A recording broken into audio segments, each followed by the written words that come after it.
Ancient structures too massive to be moved with primitive tools, mysterious artifacts that challenge what we think we know about history, and entire civilizations that vanished without a trace. These aren't myths or legends. These are real, documented mysteries that archaeologists and historians still struggle to understand. How were they built? Who made them? And perhaps the most unsettling question of all, what else is still out there, waiting to be found?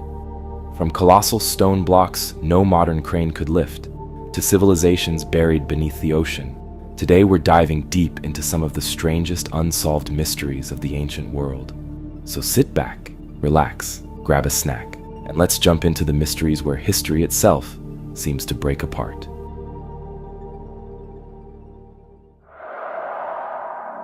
Baalbek is one of those places that seems to defy explanation. Nestled in modern-day Lebanon, this ancient site is famous for its towering Roman temples, built to honor Jupiter, Venus, and Bacchus. But as impressive as those ruins are, they sit on something far older, something far stranger, the Baalbek megaliths. These stones are impossibly massive. The largest among them, known as the Trilithon, consists of 3 limestone blocks, each weighing between 800 and 1,000 tons. They are placed perfectly, stacked 12 meters above the ground with no visible mortar, as if they were gently lowered into place. But the real mystery is the stone of the pregnant woman, an even larger block weighing an estimated 1,200 tons. It still lies abandoned in the quarry, seemingly carved and ready to be moved, except no one knows how that could have been possible. Theories about how these stones were transported and placed range from conventional to controversial. The mainstream belief is that the Romans were responsible.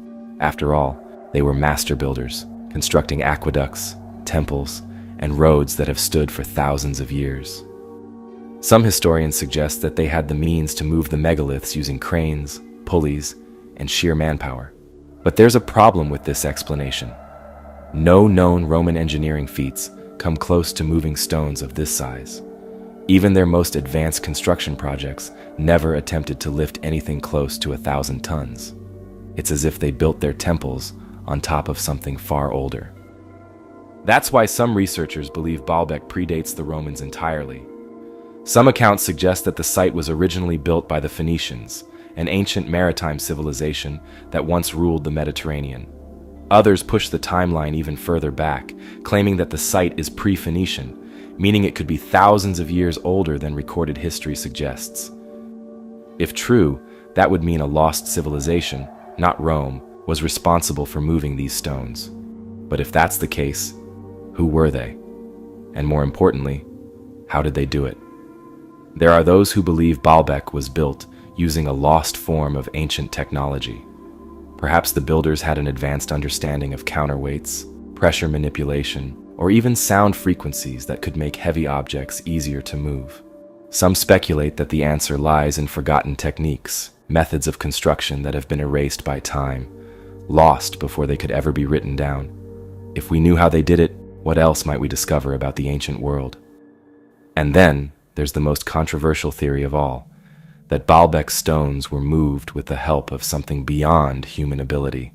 Ancient astronaut theorists have pointed to the sheer size and impossible precision of the megaliths, suggesting that Baalbek may have once been a landing site for extraterrestrial visitors.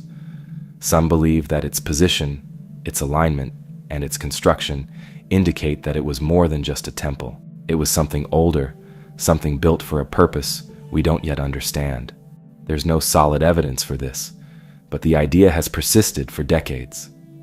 What we do know is this: no one has ever successfully explained how these stones were moved. They remain one of the greatest engineering puzzles of the ancient world.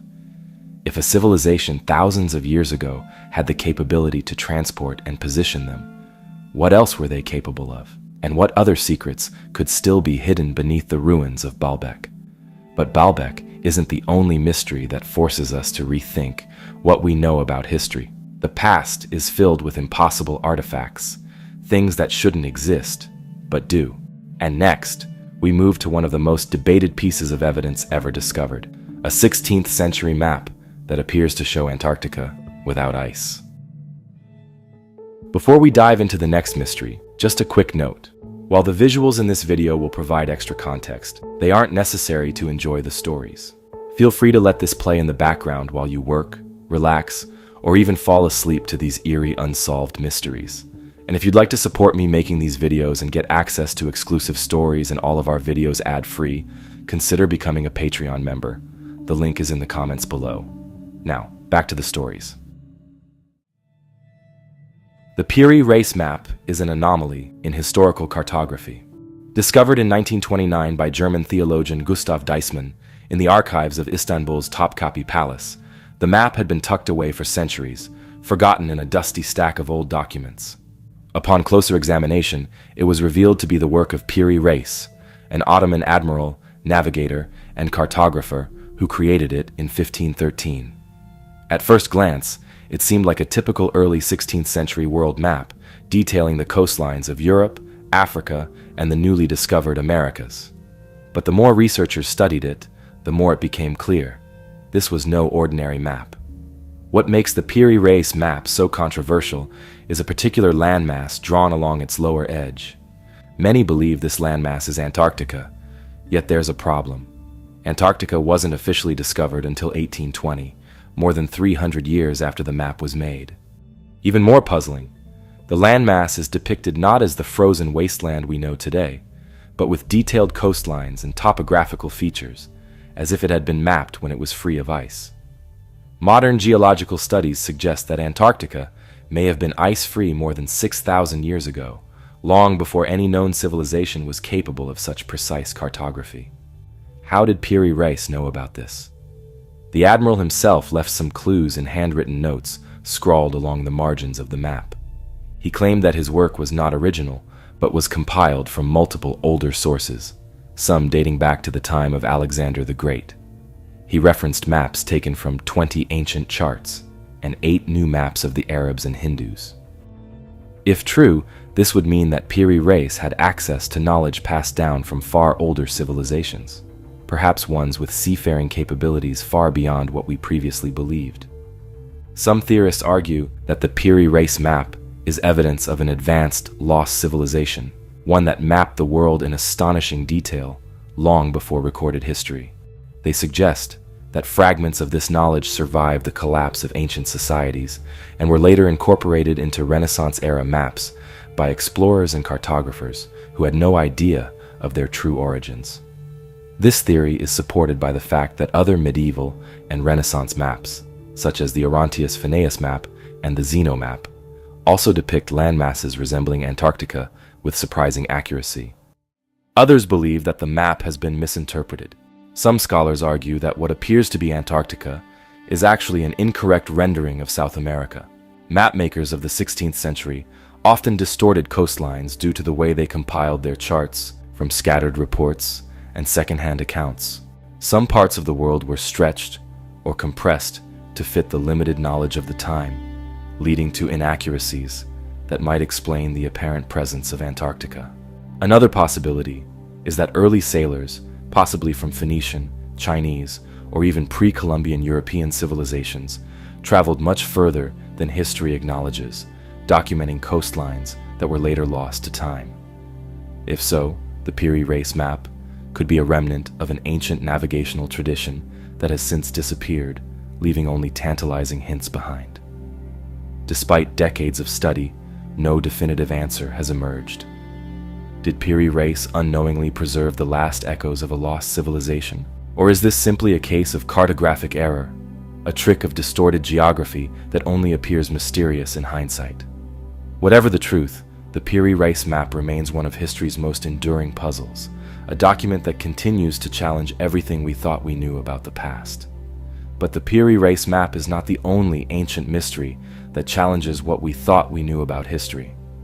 Thousands of years before Piri Reis put ink to parchment, an even greater enigma was being carved into stone, one that defies our understanding of early civilization itself.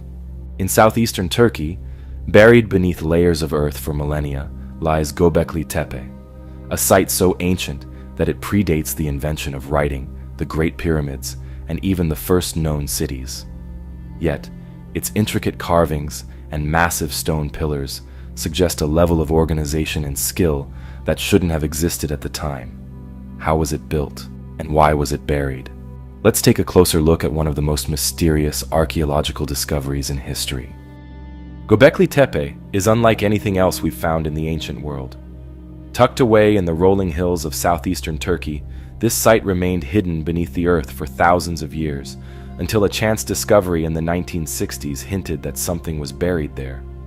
But at the time, no one could have guessed what lay beneath.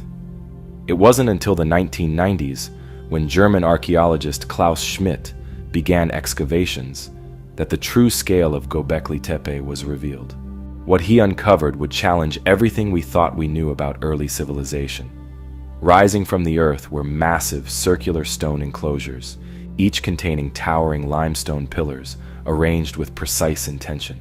Some stood nearly 20 feet tall, weighing up to 20 tons each. But what was even more astonishing were the intricate carvings, animals, symbols, and humanoid figures etched into the stone. The level of craftsmanship and planning was undeniable. Yet, here was the problem. Göbekli Tepe is at least 12,000 years old, dating back to around 9,600 BCE. That makes it the oldest known temple complex in the world, predating Stonehenge by over 6,000 years and the Great Pyramid by more than 7,000. At that time, humans were thought to be simple hunter-gatherers, living in small, mobile groups, with no cities, no agriculture, and certainly no ability to construct megalithic structures. Some researchers believe these animals may have had symbolic meanings, perhaps representing spiritual or mythological concepts. Others suggest they were warnings, signs of something dangerous or sacred. The site's layout itself is strange, with no evidence of permanent living spaces, making it unlikely to be a settlement. Instead, many believe Göbekli Tepe was a ceremonial site, a place of worship or ritual. Some suggest it could have been a gathering place where early humans came together for religious ceremonies, feasts, or even astronomical observations. The alignment of the site with certain stars hints at a possible connection to celestial movements, much like later megalithic structures across the world. But here's where the mystery deepens.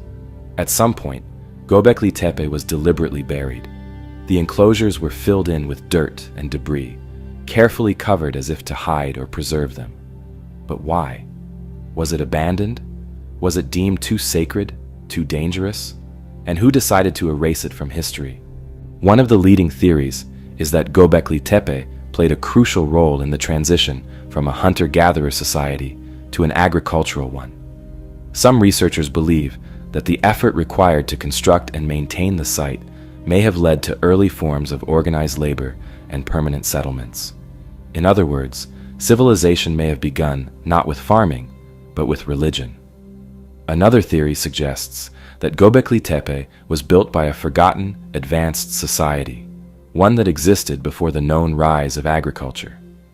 Some researchers point to the possibility of a lost civilization, one wiped out by a global catastrophe, such as the end of the last ice age.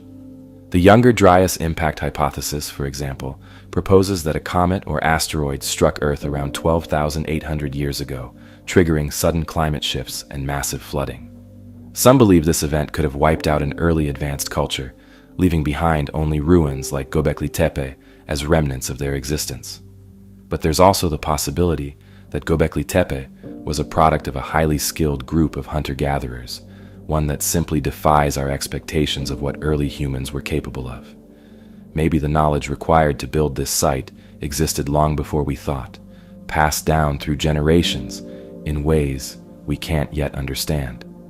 If Göbekli Tepe was indeed a temple, it would mean that early humans developed religious or spiritual beliefs long before they settled into farming communities. The structure suggests large-scale cooperation, meaning that different groups must have worked together to build it. But what were they worshiping? Some researchers believe the carvings on the pillars could represent constellations, linking the site to the stars and celestial events. Others think it may have been a burial site, or a place of ancestral reverence, where rituals honoring the dead took place. One of the strangest discoveries at the site was the complete lack of tools or artifacts associated with daily life. Unlike other ancient sites, there are no signs of pottery, permanent dwellings, or domestic structures. This has led to speculation that Göbekli Tepe was never meant to be lived in. It was always a place set apart, meant for something greater than day-to-day survival. Göbekli Tepe forces archaeologists to reconsider the timeline of human development. If our ancestors could construct such a complex site thousands of years before the first cities appeared, what else were they capable of? And if this knowledge existed so early, where did it come from? Some believe Göbekli Tepe is just the beginning, that other sites, possibly even older, are waiting to be discovered. Could this be a missing link in our history, evidence of an ancient forgotten knowledge that predates everything we know? Despite decades of excavation, Göbekli Tepe still holds more secrets than answers. Every layer unearthed raises new questions, and with each new discovery, history as we know it continues to shift. And just like the builders of this mysterious site, ancient civilizations have left behind structures that defy explanation all across the world. Some, carved from solid rock, seem almost impossible even by today's standards. Göbekli Tepe is proof that the past holds secrets we never expected. But sometimes, those secrets aren't found in ancient temples or massive stone structures. Sometimes they're hidden in ink, written down centuries ago, but locked away behind an unbreakable code. A book filled with symbols no one has ever deciphered. A text that doesn't match any known language. And a mystery that has confounded scholars, cryptographers, and linguists for over 200 years. This is the Rohank Codex, one of the strangest unsolved puzzles in history. The story of the Rohank Codex begins in Hungary, but its origins stretch back much further. The manuscript first surfaced in the early 19th century, when it was donated to the Hungarian Academy of Sciences by a nobleman named Gustav Batthyány. The book had been part of his family's private collection, but how it got there, no one knows. It's not a large book, just 448 pages, each filled with a strange, unknown script. The pages are filled with dense writing, written from left to right, line after line of cryptic symbols. At first glance, it looks like a medieval manuscript, maybe a religious or historical text. But here's the problem. No one can read it. The alphabet doesn't match any known language. The characters appear completely unique, over 200 individual symbols, more than any known written script. And the deeper researchers looked, the stranger it got. It's not just the writing that's baffling. The Rohank Codex also contains illustrations, detailed sketches depicting religious scenes, battles, cityscapes, and figures that appear to be saints, kings, and warriors. Some images look like Christian iconography, while others hint at Islamic and Hindu influences, an odd mix for a single manuscript. The artwork raises even more questions. The depictions of medieval life suggest that the book was created sometime between the 15th and 18th centuries. But the mix of religious imagery is confusing. If it were a Christian text, why include elements of Eastern traditions? If it were Islamic or Hindu in nature, why does it contain crosses? Whatever its purpose, one thing is certain. This book wasn't meant to be forgotten. The writing is meticulous, the illustrations carefully placed. Whoever created it wanted it to be understood. But for centuries, it has remained locked behind its cryptic script. For over 200 years, scholars have tried to crack the Rohank Codex. Linguists, historians, mathematicians, even military codebreakers, all have failed. One of the first serious efforts to decode the book came in the 19th century when Hungarian scholars examined it alongside other known languages from the region: Hungarian, Latin, Romanian, even Sanskrit. But nothing matched. Later, in the 20th century, experts turned to frequency analysis, a technique used to break ciphers by identifying recurring patterns in the text. But even this led nowhere. The symbols in the codex don't follow the normal patterns of language. Some words repeat, some characters appear more frequently than others, but not in a way that resembles any known grammar structure. It's as if the entire book was written in a lost language, or worse, complete nonsense. Over the years, many theories have emerged about the Rohank Codex. Some are grounded in historical possibility, others are far more speculative. One theory suggests that the book is a religious text, possibly from a secret Christian sect. The mix of religious imagery could indicate a hybrid faith, blending elements from different traditions. But if that's the case, why would the script be completely unrecognizable? Others believe it could be a forgotten language, a dialect from a small community that disappeared long ago. Some historians have speculated that it might be connected to the Szekely Hungarian Rovás script, an old form of writing once used in Hungary. But even this doesn't match the structure of the codex. Then there's the theory that the book is a hoax. Some skeptics believe the Rohank Codex isn't an ancient mystery at all, but rather an elaborate fake. They point out that the script seems too random, lacking the structure found in real languages. The symbols don't follow natural linguistic patterns, making some researchers believe it was made up. If true, that raises another question. Why? Was it a prank? A 19th century forgery meant to trick historians? A nobleman's attempt to create an ancient-looking relic? If that's the case, the creator went to extraordinary lengths to make it convincing. But here's the problem. No one has ever proven it's fake. Forgery or not, the Rohank Codex remains a puzzle. If it's meaningless, why go to the trouble of writing 448 pages of text? Why include detailed illustrations? If someone invented the script, why use over 200 unique characters, far more than any known language? And most importantly, if it's a hoax, why has no one been able to definitively prove it? Despite countless efforts, the Rohank Codex remains undeciphered. Modern technology has analyzed it, but still, no one has been able to read a single sentence. It now sits in Budapest, stored in the Hungarian Academy of Sciences, where it continues to baffle anyone who tries to make sense of it. Was it a lost language? A secret code? A prank from history? No one knows. And until someone finally cracks its meaning, the Rohank Codex will remain one of history's strangest and most impenetrable mysteries. But it's not the only lost knowledge that haunts historians. Sometimes, the truth isn't hidden in a book, but in stone, buried beneath the earth, far away from prying eyes.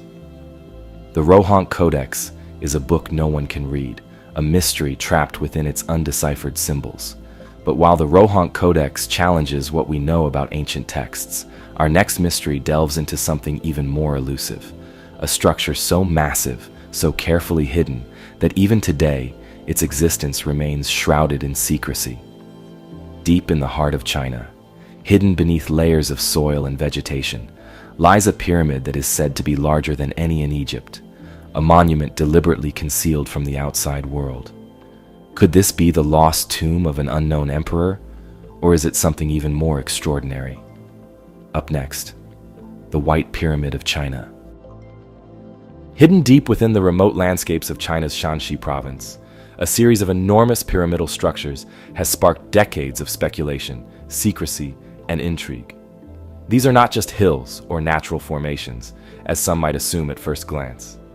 These are ancient pyramids, eerily reminiscent of those found in Egypt and Mesoamerica, yet shrouded in mystery and largely unknown to the world. Unlike the Great Pyramids of Giza, which stand proudly against the desert skyline, China's pyramids have been deliberately concealed by the government, planted over with trees, covered with soil, and left to be forgotten. At the heart of this enigma is the so-called White Pyramid of China, a structure so immense that if the accounts are to be believed, it may dwarf even the Great Pyramid of Giza in scale. But why would such a monument be kept hidden? What secrets could it hold beneath its layers of earth and secrecy? The first widely known report of the White Pyramid surfaced in 1945 at the tail end of World War II. U.S. Air Force pilot James Gaussman was flying a reconnaissance mission over China when he spotted an enormous, gleaming white structure rising from the landscape below. According to his account, the pyramid appeared to be made of a bright, reflective material, possibly metal or some kind of stone, and was unlike anything he had ever seen. Gaussman's description was detailed. He claimed the structure had smooth, perfectly symmetrical sides and stood at an estimated height of at least 1,000 feet, which, if true, would make it significantly larger than Egypt's Great Pyramid. Upon returning to base, he documented what he had seen, even sketching out the structure, but his report was quickly buried, lost in military archives, and dismissed as an unverified anomaly. The story might have ended there if not for another sighting several years later. In 1947, Another American pilot, Colonel Maurice Shahan, reported seeing a similar massive white pyramid while flying over China. This time, the claim made it into newspapers, with a report appearing in the New York Times. Once again, the structure was described as larger than anything known at the time, with smooth, sloping sides and an almost otherworldly appearance. Despite these compelling accounts, no photographic evidence from these flights has ever surfaced, leading some to question whether these pilots were mistaken or if what they saw was deliberately erased from the public record. What is known, however, is that the region they described is indeed home to numerous ancient pyramid-like structures, most of which remain unexplored. Unlike the well-documented pyramids of Egypt, China's pyramids have been kept in the shadows, with minimal excavation and even less public acknowledgement. The Chinese government has long been reluctant to allow foreign researchers access to these sites, and some believe this secrecy is no coincidence. The Chinese pyramids, including the elusive White Pyramid, are believed to be burial mounds for ancient emperors, dating back to the Western Han Dynasty and possibly even earlier. These emperors, much like the pharaohs of Egypt, were buried with vast treasures, intricate tombs, and elaborate artifacts meant to accompany them into the afterlife. One of the most famous examples of this is the tomb of Emperor Qin Shi Huang, located near Xi'an, which houses the legendary Terracotta Army. Despite being one of the most significant archaeological sites in the world, the main burial chamber of Qin Shi Huang remains completely sealed to this day, with archaeologists hesitant to open it due to high levels of toxic mercury reported in the area. Some researchers speculate that the White Pyramid could be an even grander burial site, potentially belonging to an emperor whose name has been lost to history. The reluctance to excavate these pyramids may stem from both practical and cultural reasons. Chinese authorities have often cited concerns over preservation, arguing that opening these sites too soon could lead to irreversible damage. Others, however, believe the secrecy runs deeper, that there is something within these pyramids that the government does not want the world to see. Some of the more speculative theories suggest that the White Pyramid could be evidence of an advanced ancient civilization, one with knowledge or technology that predates what we currently understand. There have even been whispers of extraterrestrial connections, fueled by the descriptions of the structure as unnaturally smooth and highly reflective. While such theories remain firmly in the realm of speculation, they persist due to the sheer lack of access to the site. Even today, satellite images confirm the existence of large, pyramid-like structures scattered throughout the region, some covered with dense forestry, others barely distinguishable from the surrounding hills. These images provide tantalizing clues, yet without on-the-ground excavation, their full significance remains unknown. Adding to the mystery are the accounts of local villagers, who have long spoken of strange happenings in the region.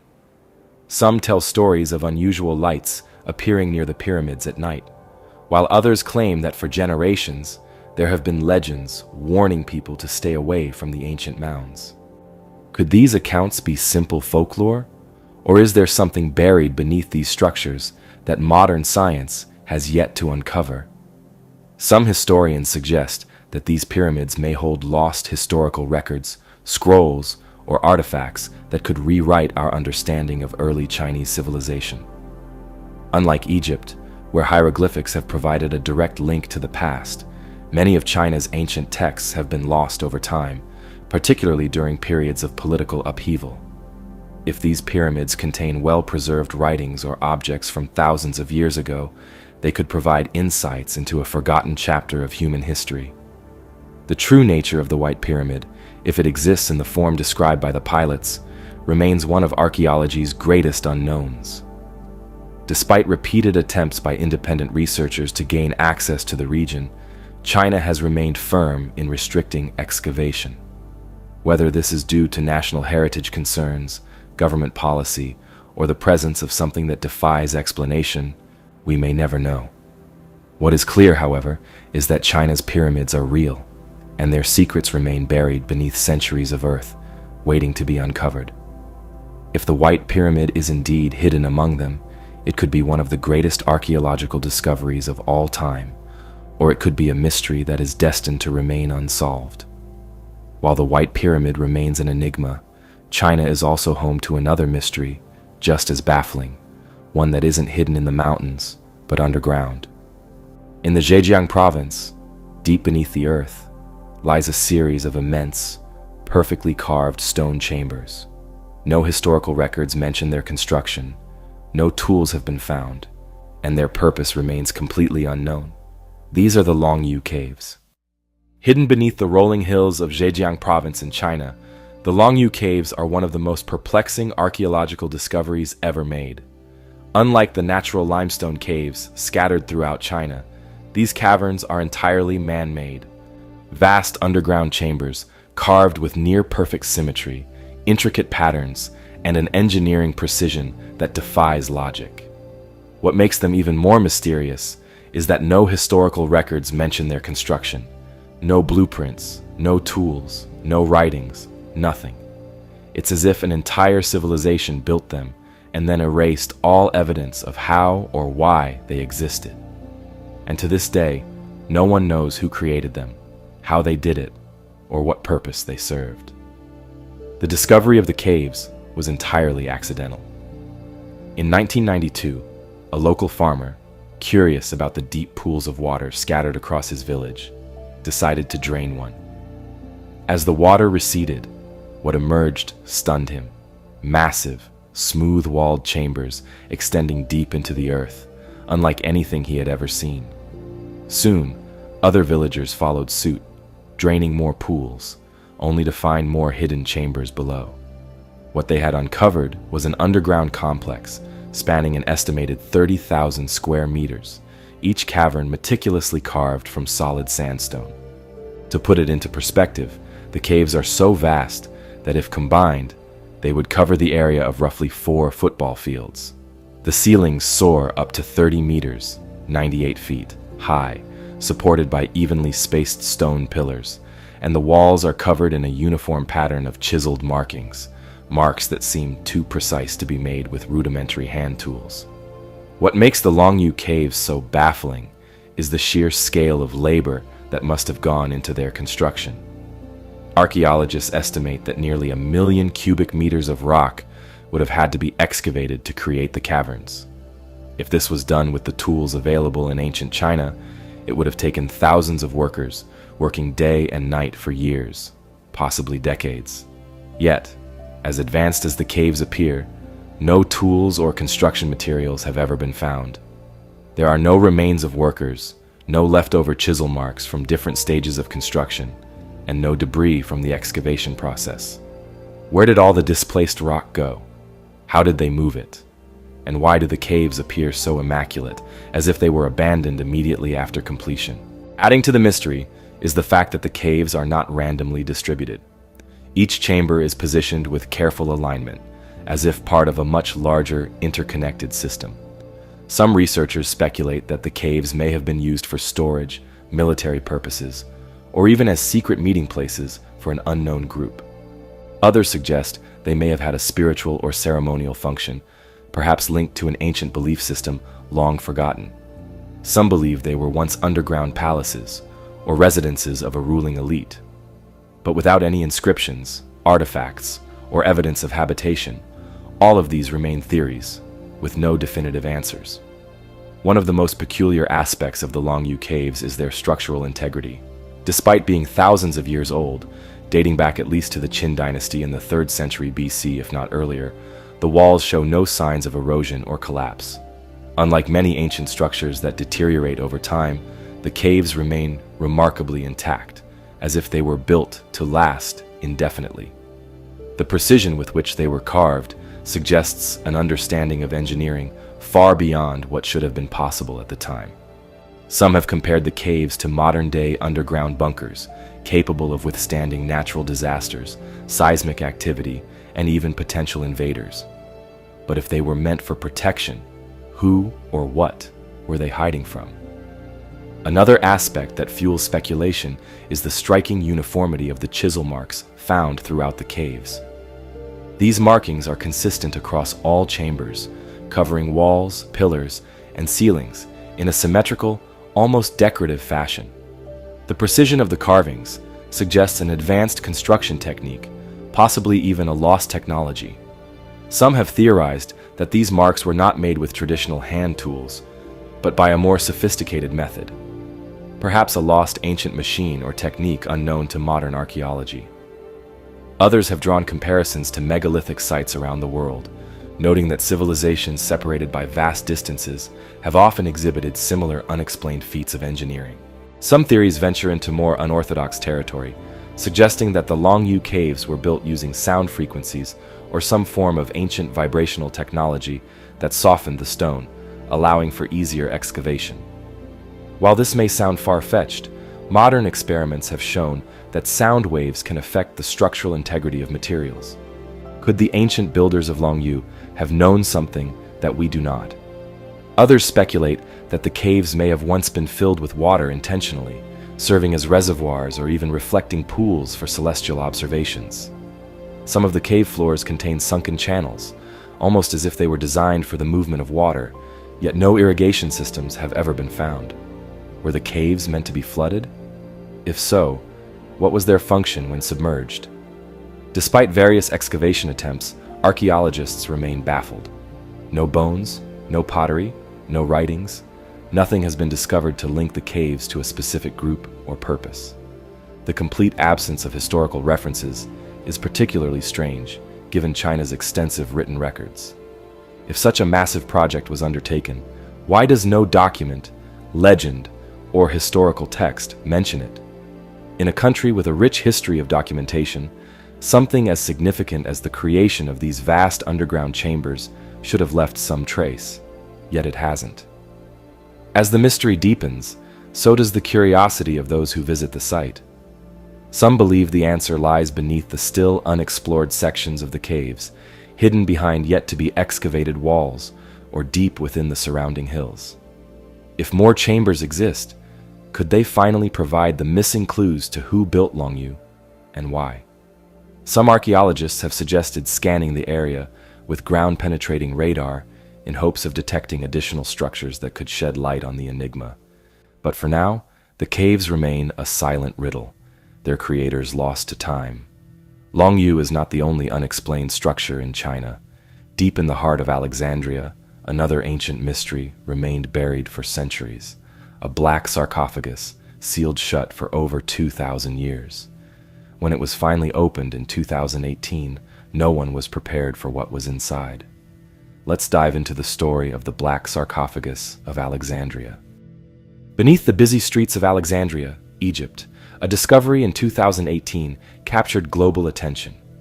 A massive black sarcophagus, sealed for over 2,000 years, was unearthed by construction workers.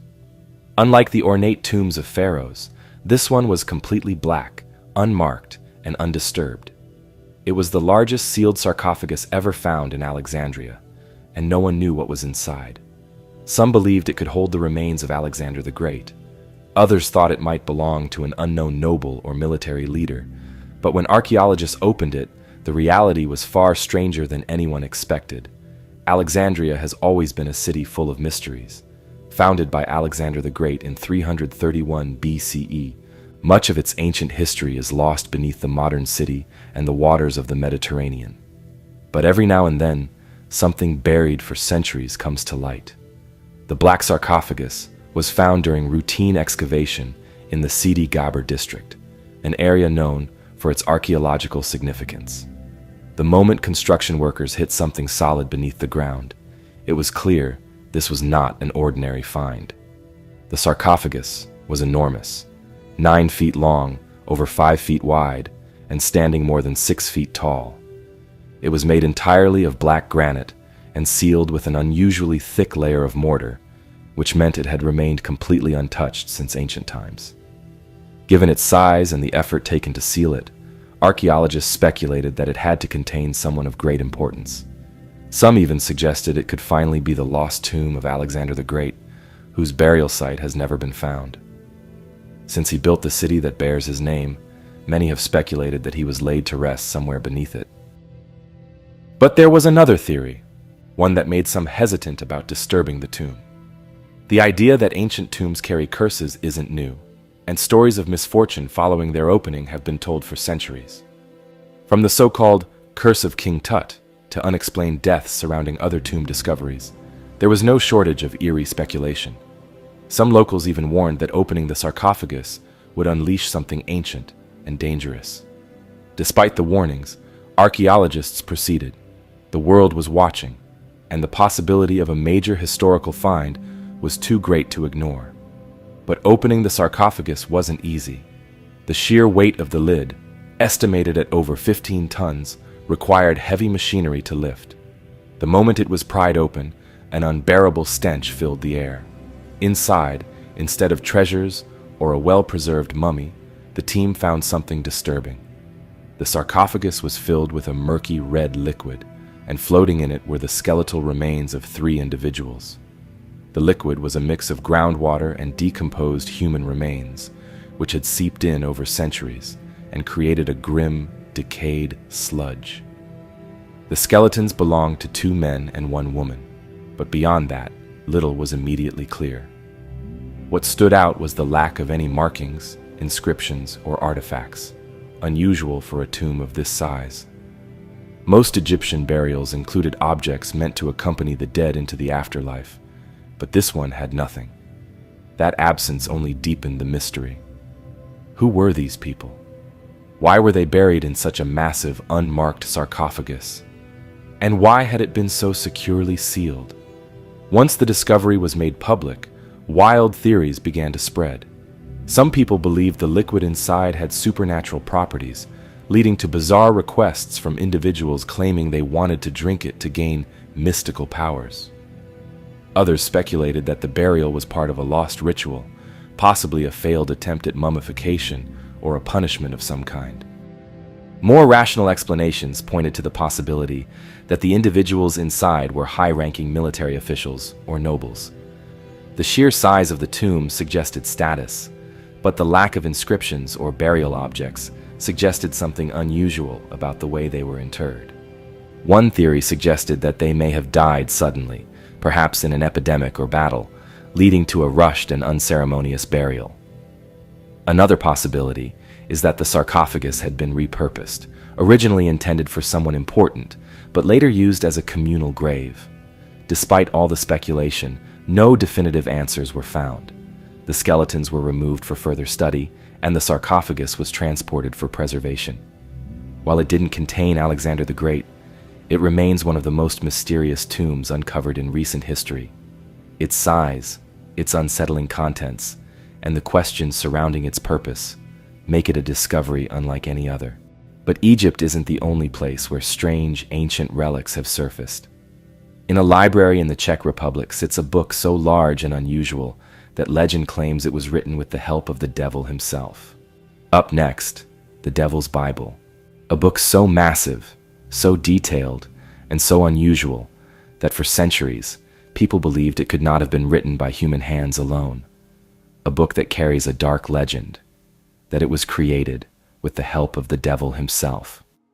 This is the story of the Codex Gigas, more famously known as the Devil's Bible. The Codex Gigas is unlike any other medieval manuscript.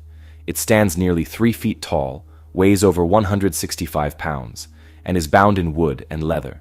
But its size isn't the only thing that makes it mysterious. The book contains a full Latin Bible, historical texts, medical knowledge, and exorcism rituals, all meticulously written in perfect, uniform handwriting. And at the heart of it, there's something even stranger, a chilling, full-page portrait of the devil. The Devil's Bible was created in the early 13th century, likely in a Benedictine monastery in what is now the Czech Republic. But who wrote it, and why, remains a mystery. The most famous legend tied to the book is one that has fascinated historians and paranormal enthusiasts alike. According to medieval accounts, the Codex Gigas was written by a monk who committed a terrible crime.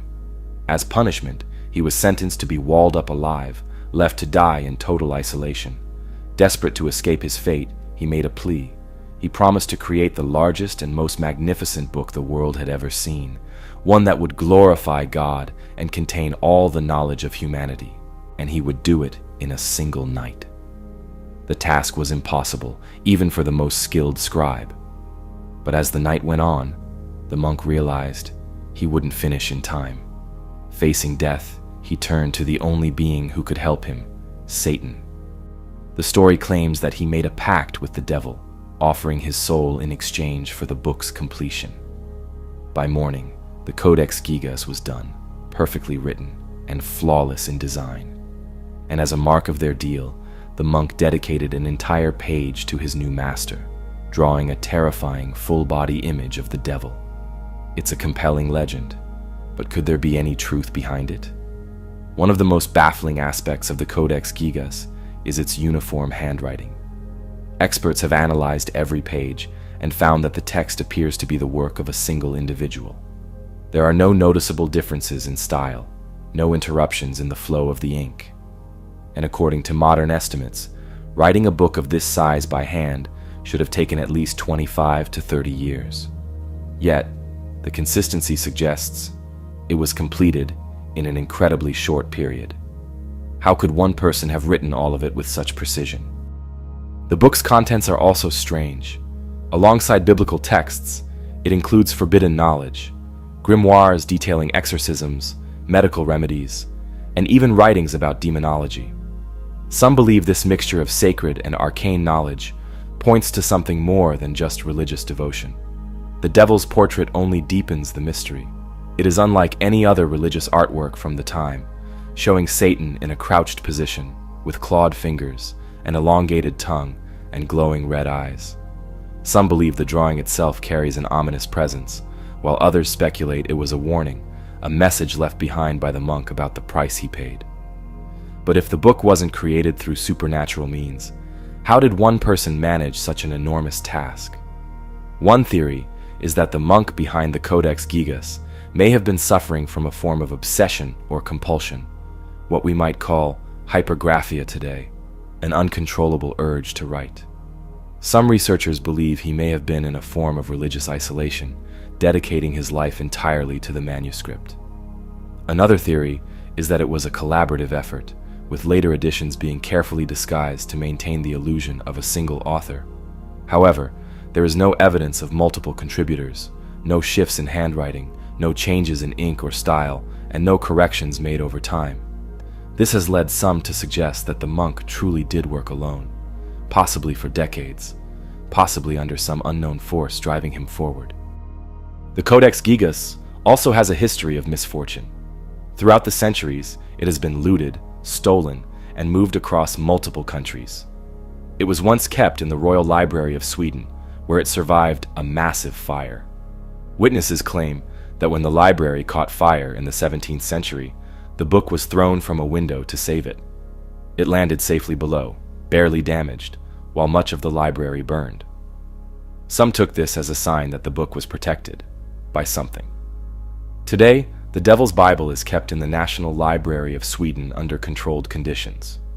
Scholars continue to study its pages, but it still holds secrets that may never be fully understood. Who wrote it? How did they do it? And why did they dedicate an entire page to the devil? The answers remain lost in time. The Codex Gigas is a mystery locked within pages of ink and parchment. But not all mysteries are written down.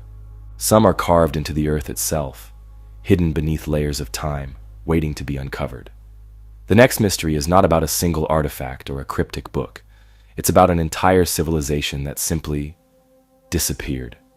A culture that flourished for thousands of years before vanishing, leaving behind only fragments of its existence and a burning question: what happened to the Clovis people? The Clovis culture is one of the most puzzling chapters in North American prehistory. It dates back around 13,000 years, making it one of the oldest known civilizations on the continent. The Clovis people were skilled hunters, known for their distinct Clovis points, carefully crafted spearheads found across North America. These tools, made from flint and stone, were so advanced that they suggest a society with shared knowledge, trade networks, and a deep understanding of the land. For centuries, archaeologists believed that the Clovis people were the first humans to set foot in the Americas, arriving via the Bering Land Bridge from Siberia. But then, they vanished. Almost overnight, their presence disappeared from the archaeological record, leaving behind no clear explanation for why an entire civilization collapsed. The discovery of the Clovis culture traces back to the early 20th century, when distinctive spear points were found in Clovis, New Mexico, giving the civilization its name. These tools were buried alongside the remains of Ice Age animals like mammoths and bison, suggesting that the Clovis were skilled big game hunters who thrived in the harsh conditions of the last Ice Age. As more Clovis sites were uncovered across the United States, Canada, and even parts of South America, it became clear that this was not a small, isolated group. The Clovis people were widespread, successful, and left behind signs of a thriving mobile society. But then, nothing. Around 12,800 years ago, Clovis artifacts abruptly disappear from the archaeological record. There are no clear signs of war, no evidence of mass famine, and no obvious reasons why they would have ceased to exist. It's as if the culture simply evaporated, leaving behind only scattered tools and bones. This sudden disappearance has baffled archaeologists for decades, sparking numerous theories about what could have happened. One of the leading theories is the Younger Dryas impact hypothesis, which suggests that a comet or asteroid struck North America around 12,800 years ago, triggering massive environmental changes. According to this theory, the impact set off raging wildfires that burned across the continent, throwing so much debris into the air that it caused a rapid return to Ice Age conditions. This sudden shift in climate, known as the Younger Dryas cooling event, would have devastated the Clovis people's food sources, wiping out large prey animals and forcing a collapse of their way of life. Evidence of this cataclysmic event has been found in the form of a black mat layer, a thin, carbon-rich layer of sediment found at Clovis archaeological sites.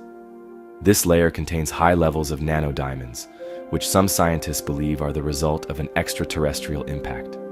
If true, the Clovis culture may have been one of the first human societies to fall victim to a global disaster. Another possibility is that the Clovis people didn't disappear at all. Instead, they adapted and merged with other emerging cultures. Some archaeologists suggest that as large Ice Age animals like mammoths and mastodons went extinct, the Clovis people were forced to change their way of life. Instead of relying on big game hunting, they may have shifted to smaller prey and new survival strategies. This adaptation could have led to the rise of new cultures, such as the Folsom people, who appear in the archaeological record shortly after the Clovis. If this is true, then the Clovis people didn't vanish. They evolved, leaving behind their old ways and becoming something new. But there is another, more unsettling theory, one that suggests the Clovis people were wiped out by an unknown catastrophe. Some researchers point to evidence of ancient megafauna extinctions that occurred around the same time the Clovis disappeared. Mammoths, saber-toothed cats, and giant ground sloths all vanished within a short window of time, leading some to speculate that whatever caused their extinction may have also ended the Clovis culture. Whether it was disease, competition with other human groups, or an environmental disaster, something removed them from history with startling speed. Yet, there are even stranger clues that complicate the story. A growing body of evidence suggests that humans may have been in the Americas long before the Clovis people. Sites like Monteverde in Chile and the Galt site in Texas contain artifacts that predate the Clovis by thousands of years, challenging the long-held belief that they were the first Americans. If other groups were already present, then who were the Clovis, really? Were they an isolated culture, or were they part of a larger migration of people whose history has been lost? Some suggest that they may have been a remnant of an even older civilization, one that existed before the last Ice Age and was wiped from history by a disaster we can only guess at.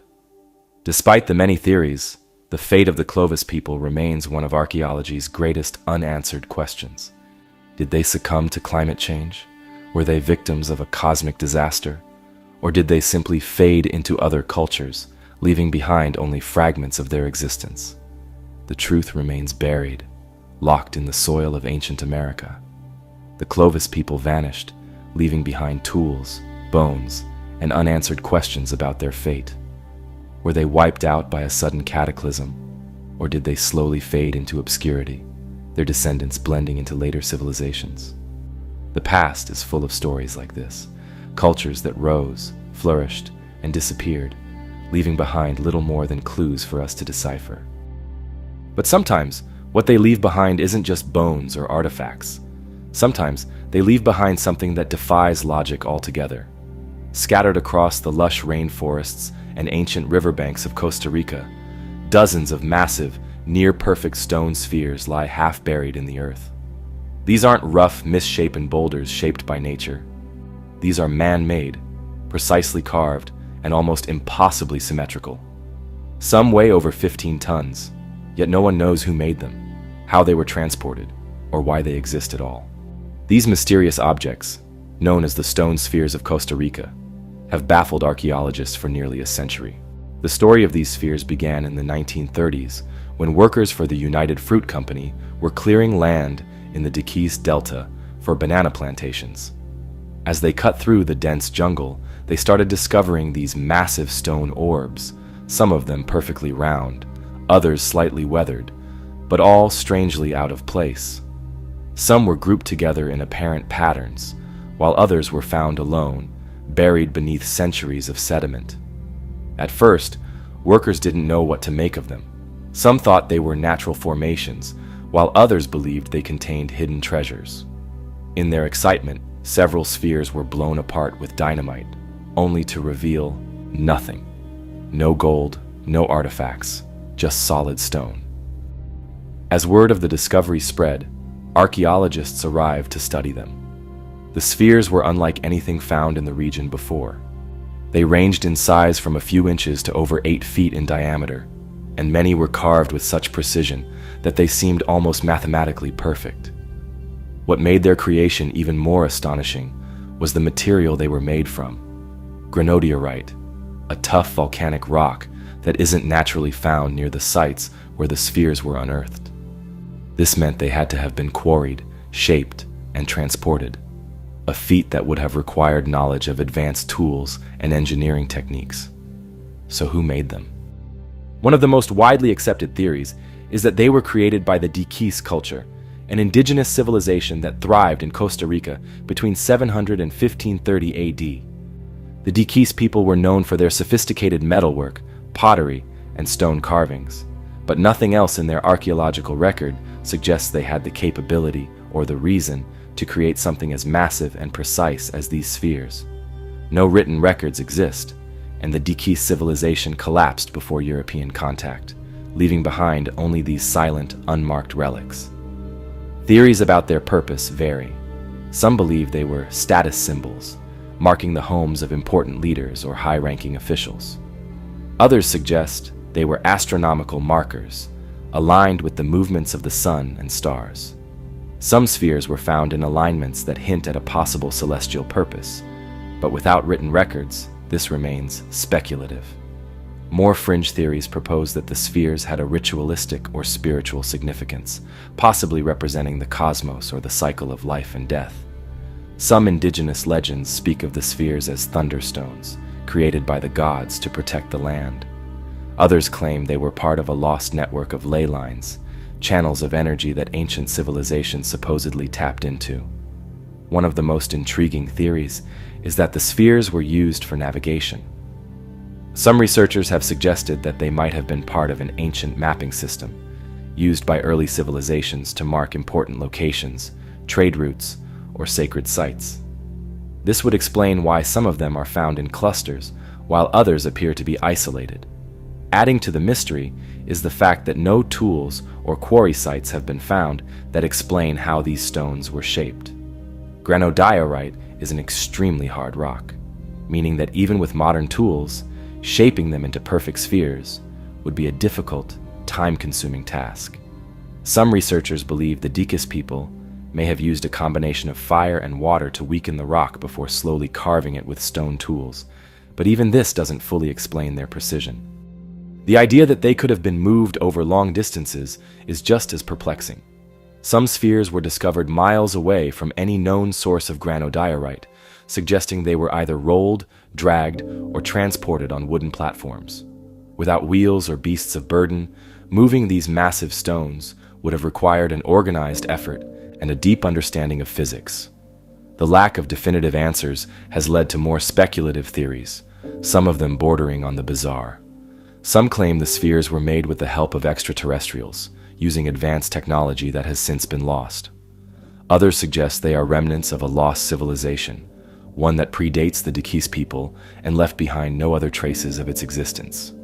While these ideas remain on the fringes of mainstream archaeology, they highlight just how little we truly understand about these mysterious objects. Over time, many of the spheres were removed from their original locations, taken to museums, private collections, or simply moved by farmers and landowners who didn't realize their historical significance. This has made studying their original placements difficult, adding yet another layer of mystery to their purpose. Today, some of the remaining spheres are protected as UNESCO World Heritage Sites, but many have been lost or damaged beyond repair. Despite decades of research, the stone spheres of Costa Rica remain an unsolved puzzle. Were they symbols of power, celestial markers, or something else entirely? We may never know. What is clear, however, is that they represent an extraordinary level of craftsmanship and ingenuity, one that challenges our understanding of ancient societies. And yet, they are far from the only lost structures that defy explanation. Across the world, entire cities and temples have disappeared, swallowed by the sea, buried beneath layers of earth, or simply erased from history. And in India, along its southeastern coast, a legend has persisted for centuries, one that speaks of a grand complex of temples, built so beautifully that the gods themselves grew jealous and cast them into the ocean.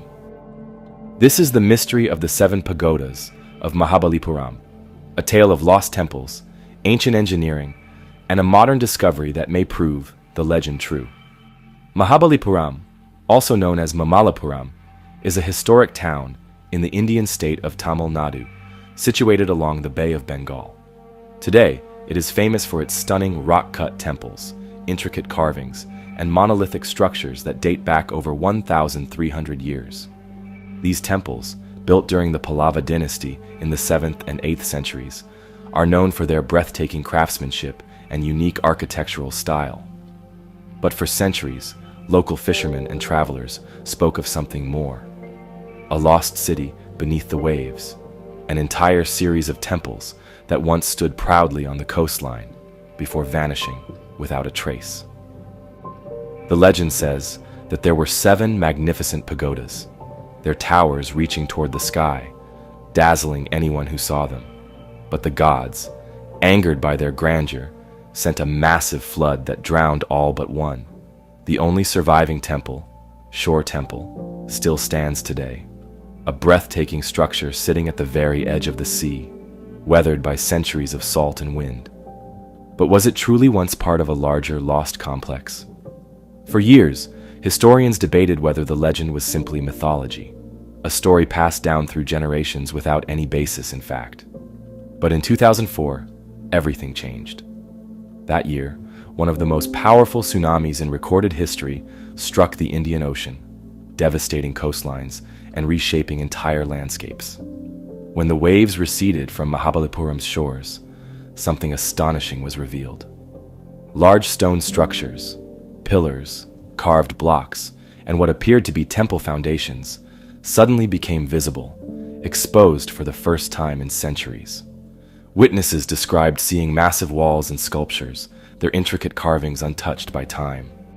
The discovery immediately caught the attention of archaeologists and marine researchers, who launched underwater explorations to investigate.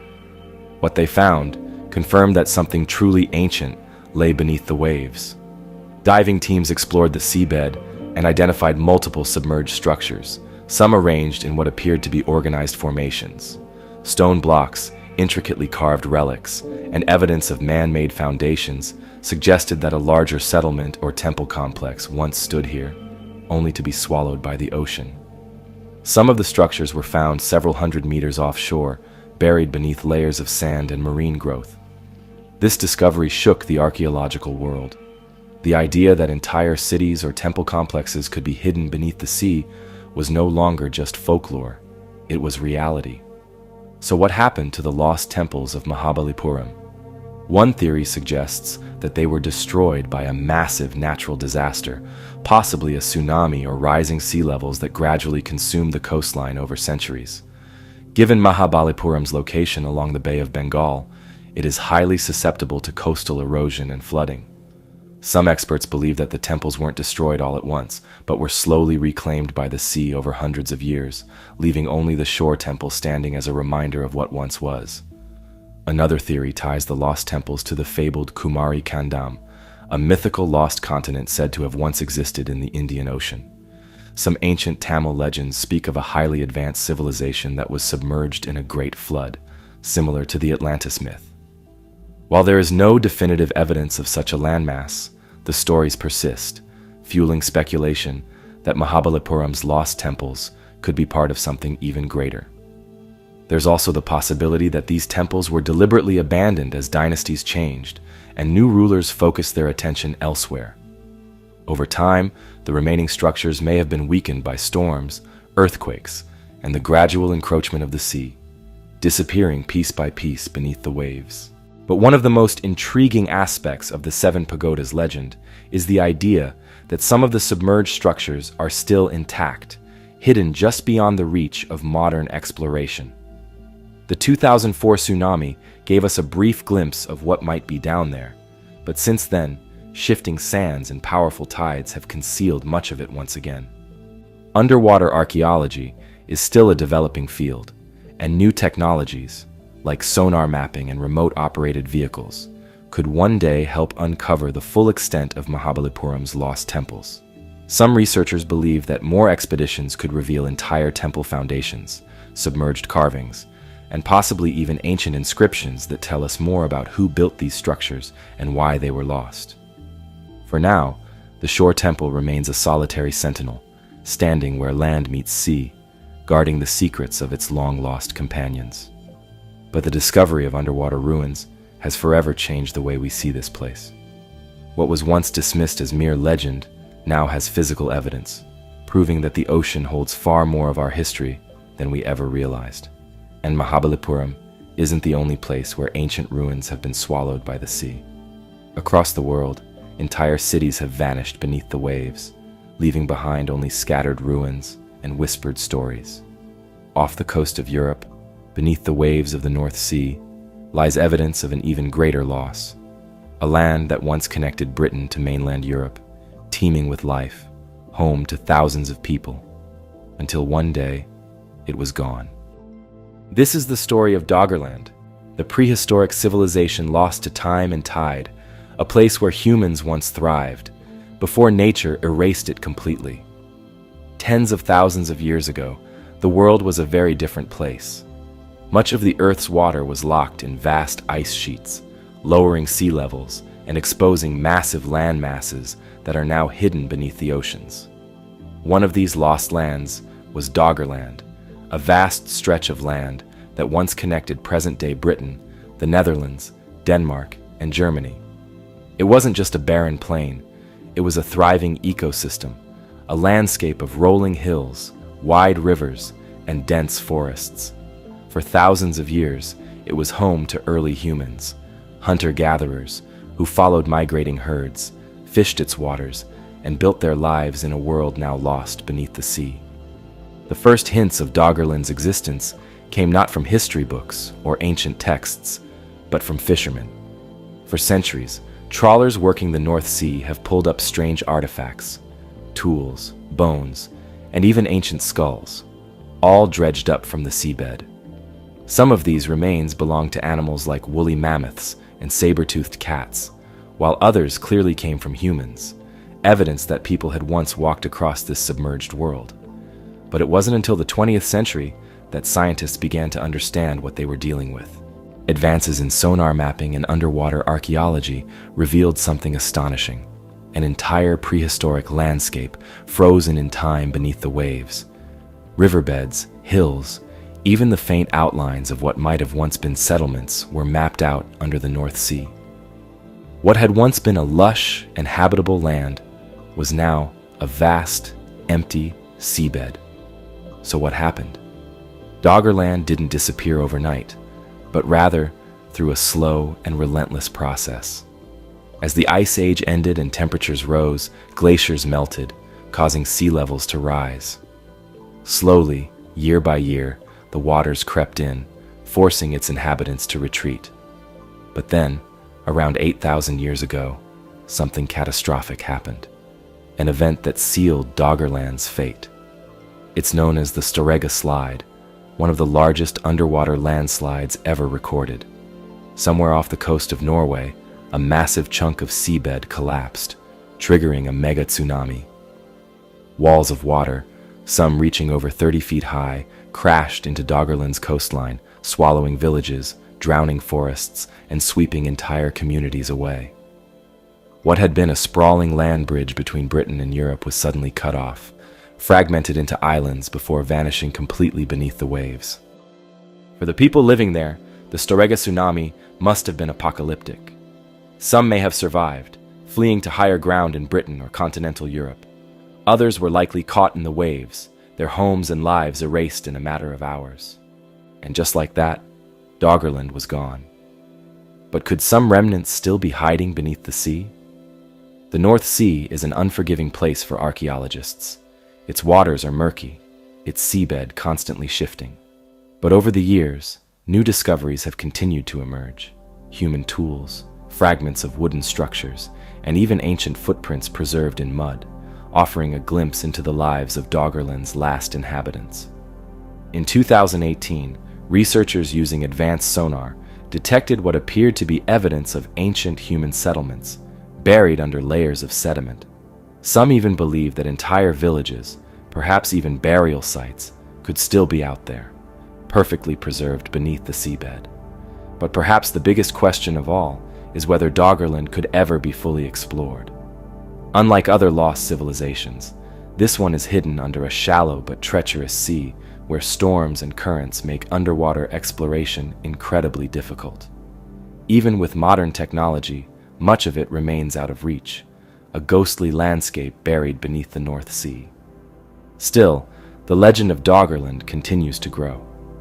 Some researchers believe it was the inspiration for later myths, the idea of a sunken homeland, a once great civilization lost beneath the waves.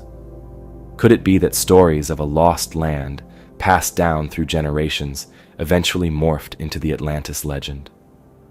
For now, Doggerland remains a land of speculation, a place we know existed but can never truly visit. The discovery of Doggerland's lost civilization proves just how much of our history is buried beneath the waves. Whole worlds we never knew existed, erased by time and nature. But sometimes, history isn't hidden beneath the sea. Sometimes, it turns up in the most unexpected places, buried beneath the soil, waiting to rewrite everything we thought we knew. This brings us to a small but incredibly controversial artifact, the Maine penny, an object that, if genuine, could challenge the story of who truly discovered North America first. It was 1957 when Guy Melgren, an amateur archaeologist, stumbled upon something strange at an ancient Native American site in Nascaig Point, Maine. Among the stone tools, arrowheads, and pottery fragments, there was a small, worn coin. At first glance, it looked like any other old piece of metal, nothing particularly special. But when experts took a closer look, they were shocked. The coin wasn't European, nor was it from any early colonial settlement. Instead, it was identified as a Norse penny, dating back to the reign of Olaf Kyrre, a Viking king who ruled Norway from 1067 to 1093 AD. In other words, a Viking artifact found in Maine. At first, the discovery seemed impossible. The official history of the Americas tells us that Norse explorers like Leif Erikson may have briefly visited parts of Canada around 1000 AD, establishing a short-lived settlement at L'Anse aux Meadows in Newfoundland. But there's no record of Vikings ever reaching as far south as Maine, let alone leaving behind coins. So how did a medieval Norse artifact end up buried in an ancient Native American site in New England? One theory suggests that the Vikings traveled much farther than we ever thought, possibly even setting foot in present-day Maine. If true, it would push the known boundaries of Viking exploration well beyond Newfoundland, raising new questions about early European contact with North America. Did Norse traders establish secret outposts along the coast? Did they interact with indigenous tribes far to the south? Another theory suggests a less dramatic possibility, that the coin was acquired through trade. The Native American site where the main penny was found belonged to the Penobscot people, skilled traders who exchanged goods across vast distances. Could the penny have made its way down from Canada, passed from hand to hand over generations? If so, the Vikings may have never set foot in Maine at all. The coin simply traveled along ancient trade routes. But not everyone believes the Maine penny is real. Skeptics argue that the discovery was either a mistake or an outright hoax. Some point out that no other Norse artifacts were found at the site. No weapons, no tools, no pottery, just the coin. If Vikings had been there, wouldn't there be more evidence? Others question whether the coin was planted by someone looking to create a mystery. However, tests on the Maine penny have confirmed that it is an authentic 11th century Norse coin, not a modern fake. The only question is how it got there. And the Maine penny isn't the only mysterious coin to have surfaced where it shouldn't. Other strange discoveries have left historians puzzled, hinting at possible pre-Columbian contact with the Americas. One such case is the Roman coins found in Texas and Venezuela. In the 1950s, a collector claimed to have discovered a cache of ancient Roman coins in a small Texas town, while another set of coins allegedly turned up near a river in Venezuela. These coins, dating back over 1,000 years before Columbus, have fueled speculation about whether Roman sailors or shipwreck survivors could have reached the Americas centuries before anyone thought possible. Then there's the case of the Oak Island coins. The infamous Oak Island, a supposed treasure hunting site off the coast of Nova Scotia, has yielded strange artifacts over the years, including coins of uncertain origin. Some of them appear to be from Europe, but their exact age and how they arrived on the island remain a mystery. Were they left by early explorers, pirates, or are they simply later deposits that have been misinterpreted? Perhaps the most baffling case is the Japanese coins found in Kenya. In the ruins of a centuries-old Swahili settlement on Kenya's coast, archaeologists discovered medieval Japanese coins. The presence of these coins, dated to Japan's Edo period, suggests that early trade networks may have connected Africa and Asia in ways we never imagined. While this doesn't directly relate to the Vikings or North America, it does show that ancient currencies often turn up in places where they seemingly have no logical reason to exist.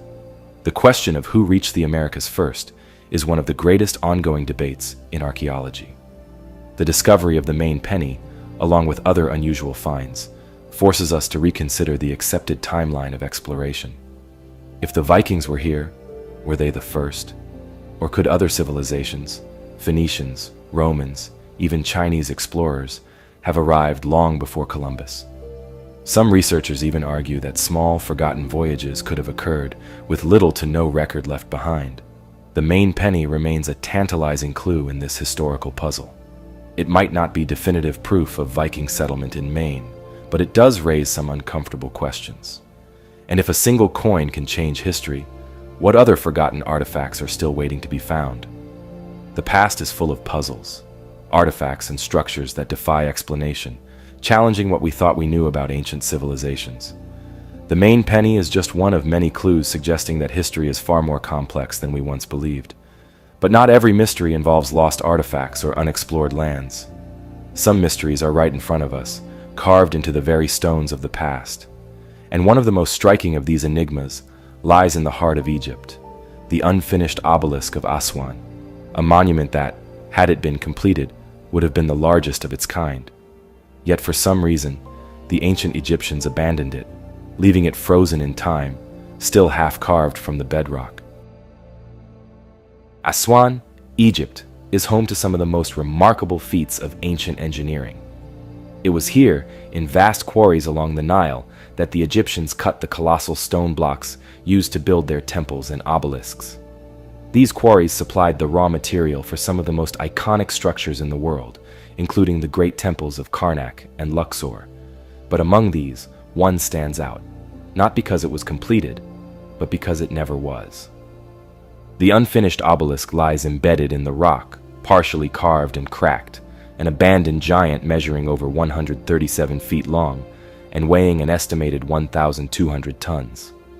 If it had been finished and erected, it would have been the tallest and heaviest obelisk in Egypt, larger than any that now stand in places like Karnak or even in Rome, where many Egyptian obelisks were later transported. Yet, for reasons unknown, it was left unfinished, forgotten for thousands of years. Historians estimate that the obelisk was being carved during the reign of Queen Hatshepsut, one of Egypt's most powerful and mysterious pharaohs, who ruled in the 15th century BC. Known for her ambitious building projects, Hatshepsut commissioned some of the most impressive temples and monuments of the time, including the famous obelisks that still stand in Karnak.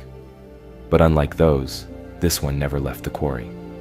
The most widely accepted theory for why the obelisk was left unfinished is that a massive crack appeared in the stone as workers were carving it from the bedrock. This flaw would have made it impossible to transport or erect, rendering the entire project useless.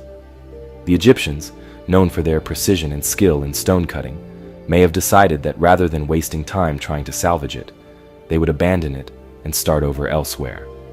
But some scholars believe the story isn't that simple. The Egyptians were masters of stonework, and their techniques for quarrying and moving massive blocks of stone were highly advanced for their time. Some believe that if the crack were the only issue, they may have found a way to repurpose parts of the obelisk instead of leaving it entirely behind. This raises the question, was there another reason it was abandoned? One alternative theory is that the project was cursed or seen as an omen of bad luck. Ancient Egyptians were deeply spiritual, and they believed that divine signs could dictate the fate of construction projects. If a major crack appeared, it could have been interpreted as a warning from the gods, an indication that the obelisk should never be completed. In a civilization where religious beliefs were intertwined with daily life and leadership, it's possible that such a sign would have been taken seriously. Others suggest that the obelisk was simply too ambitious. Even though the Egyptians had successfully transported massive obelisks before, this one was significantly larger than anything attempted before. Moving an object of this size and weight would have required an unprecedented level of planning and manpower. Some experts speculate that once the full scale of the challenge became apparent, the project was quietly abandoned in favor of more practical endeavors. What makes the unfinished obelisk even more fascinating is what it reveals about ancient Egyptian quarrying techniques. The site shows clear evidence of how these massive monuments were carved, using a method that is still not fully understood. The Egyptians didn't use metal chisels to cut through the hard granite. Instead, they used dolerite, a type of extremely hard stone, to pound away at the rock. Workers would have painstakingly chipped away at the stone with dolerite balls, creating deep trenches around the obelisk to free it from the bedrock. There are also curious tool marks and trenches visible along the length of the obelisk, evidence of an ancient worksite frozen in time. Some researchers believe that studying these markings can help us better understand how the Egyptians managed to construct and move their massive stone structures, techniques that are still debated by historians and engineers today. But there are even stranger aspects to the obelisk that some believe suggest an advanced or lost technology. The way the stone was shaped is so precise that some have suggested the possibility of tools or methods that we don't fully understand. Did the Egyptians have knowledge of construction techniques that have since been lost to history? Some alternative theorists propose that advanced methods, possibly involving high-powered tools or techniques we have yet to rediscover, may have played a role in quarrying and shaping these immense structures. Despite mainstream explanations, the unfinished obelisk has attracted its share of alternative theories. Some researchers question whether the Egyptians alone could have moved stones of such enormous size using only wooden sledges, ropes, and manpower. This has led to speculation that they may have had assistance from an unknown source, whether that means an undiscovered ancient technology, an advanced civilization that predated them, or even theories that lean into more controversial territory, such as extraterrestrial intervention. While such ideas are often dismissed by mainstream scholars, it's undeniable that the techniques used to build many of Egypt's great monuments remain a mystery. Even today, engineers debate how some of these structures were created, how blocks weighing hundreds of tons were lifted into place with primitive tools, and why so many unfinished or abandoned projects, like the unfinished obelisk, exist. Another idea suggests that the unfinished obelisk wasn't abandoned at all, but rather left intentionally. Could it have been a training ground for quarry workers? Some archaeologists believe that workers practiced on the obelisk before moving on to smaller, more manageable projects. This would explain why the site is covered in tool marks and trenches, evidence of generations of workers honing their skills. Others speculate that the obelisk's abandonment might have been due to a change in political power. If Queen Hatshepsut was overthrown, or if priorities shifted to other construction projects, the workforce may have simply been redirected elsewhere, leaving the massive monument frozen in time. Today, the unfinished obelisk of Aswan stands as a silent reminder of both the ambition and the limits of ancient civilizations. It is a site where time seems to have stopped, where visitors can still see the marks left by hands that worked on it thousands of years ago. Whether it was abandoned due to structural failure, religious superstition, or simple practicality, the obelisk offers us a rare glimpse into an ancient world, a world that was both incredibly advanced and at the same time still bound by the laws of nature. It remains one of the largest mysteries of ancient engineering, a testament to what could have been had history played out just a little differently.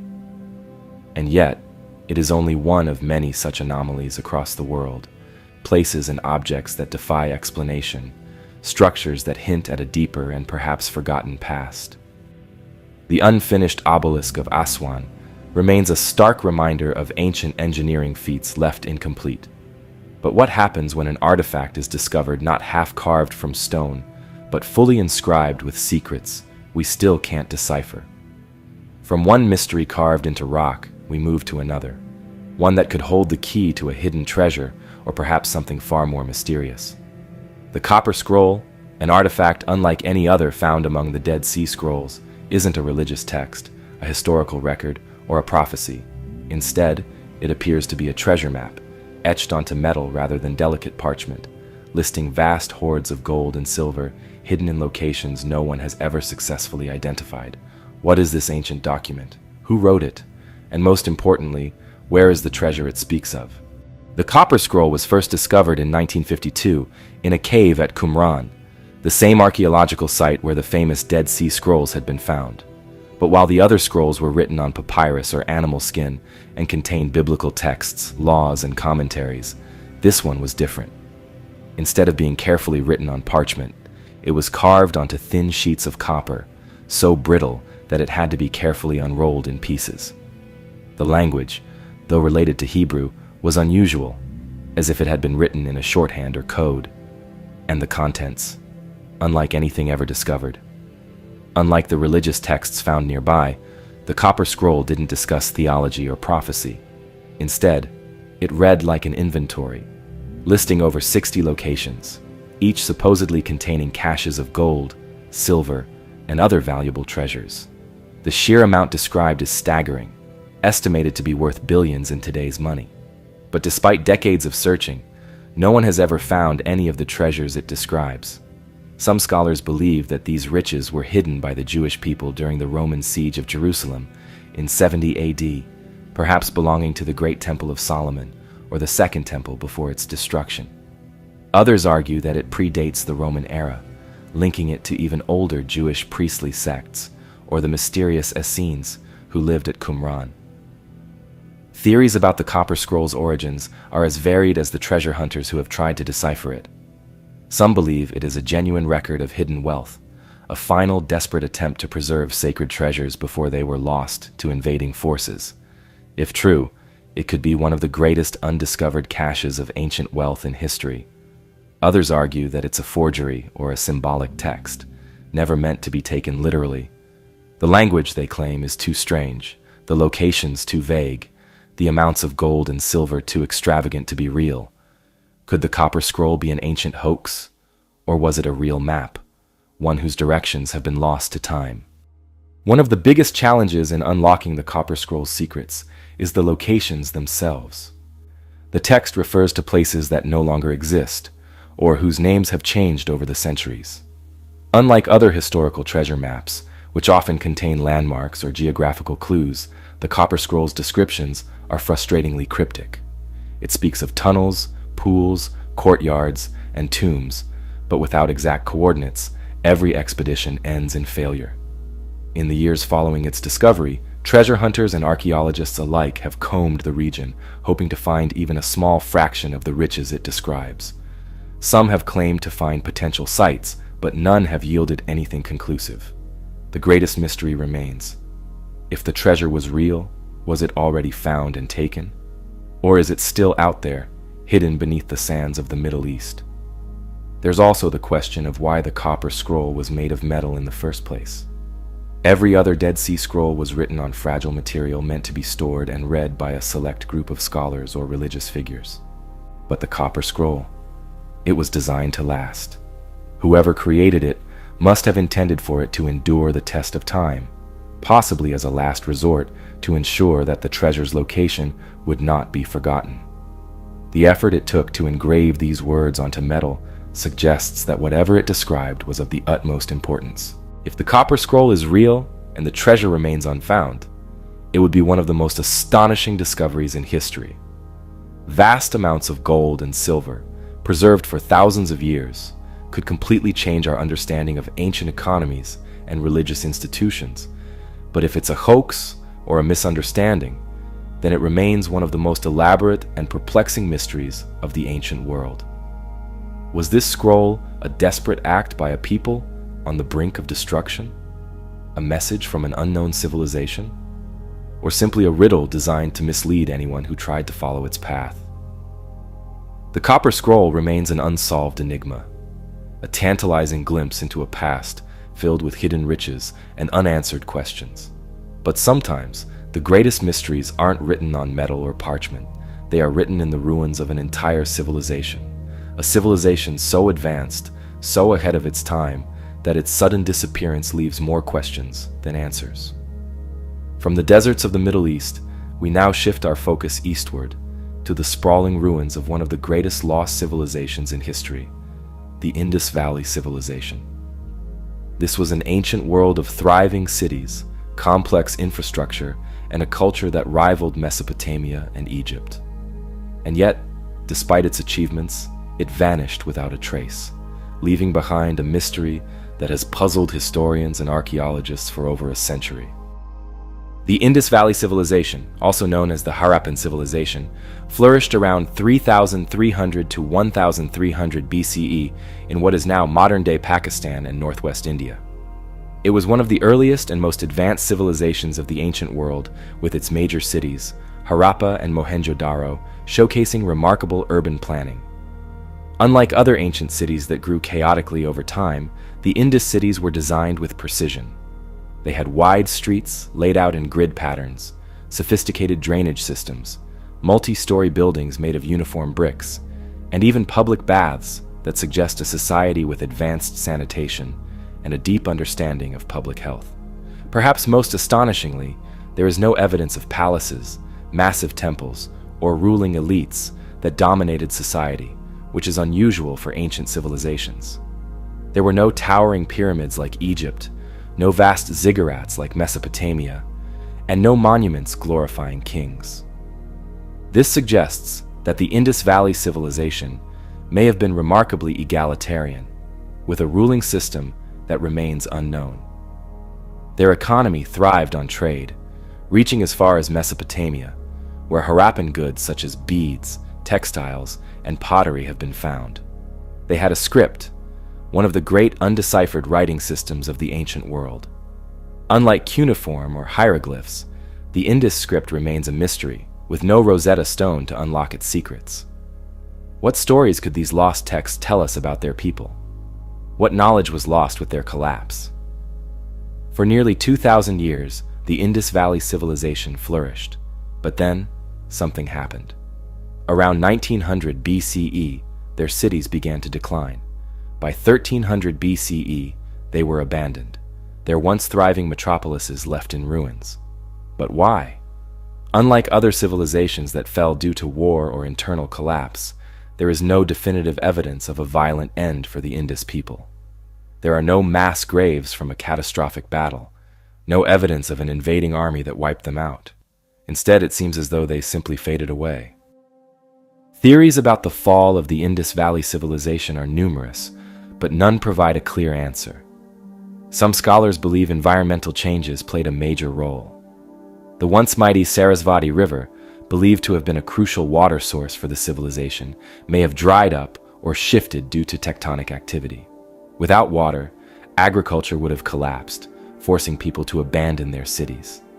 Similarly, climate change may have led to prolonged droughts, making survival increasingly difficult. There is evidence of a gradual shift towards smaller, less urbanized settlements in later years, suggesting a slow and painful decline rather than a sudden catastrophe. Another theory suggests that the civilization may have fallen victim to economic collapse. The Indus people relied heavily on trade with Mesopotamia and other regions, and if those trade networks were disrupted, whether by war, political shifts, or other factors, it could have weakened their economy to the point where their cities could no longer sustain themselves. However, this alone does not explain the complete abandonment of their urban centers. One of the more controversial theories involves invasion. Some historians point to the arrival of the Aryans, a group of nomadic Indo-European people who migrated into the Indian subcontinent around the same time the Indus cities declined. The theory suggests that the Aryans may have either overrun the Indus people or simply occupied their abandoned cities. However, there is no concrete evidence of large-scale warfare or destruction that would indicate a violent takeover. The lack of clear weaponry or defensive fortifications suggests that the Indus Valley people were not a warlike society, making it unlikely that they were completely wiped out by an invading force. There is also the possibility of disease playing a role. Some researchers suggest that epidemics, possibly caused by unsanitary conditions or contact with new populations, could have led to widespread illness and death, forcing survivors to scatter. This theory is speculative, but given the role disease has played in the collapse of other societies, it cannot be ruled out. Perhaps the most unsettling part of this mystery is the eerie silence that followed the collapse. Unlike Egypt and Mesopotamia, where new rulers or invaders left records, the fall of the Indus Valley civilization left no written explanation. No one claimed responsibility. No stories were passed down. It's as if they simply ceased to exist, their achievements forgotten until modern excavations uncovered their ruins. Even today, new discoveries continue to reshape what we know about this lost world.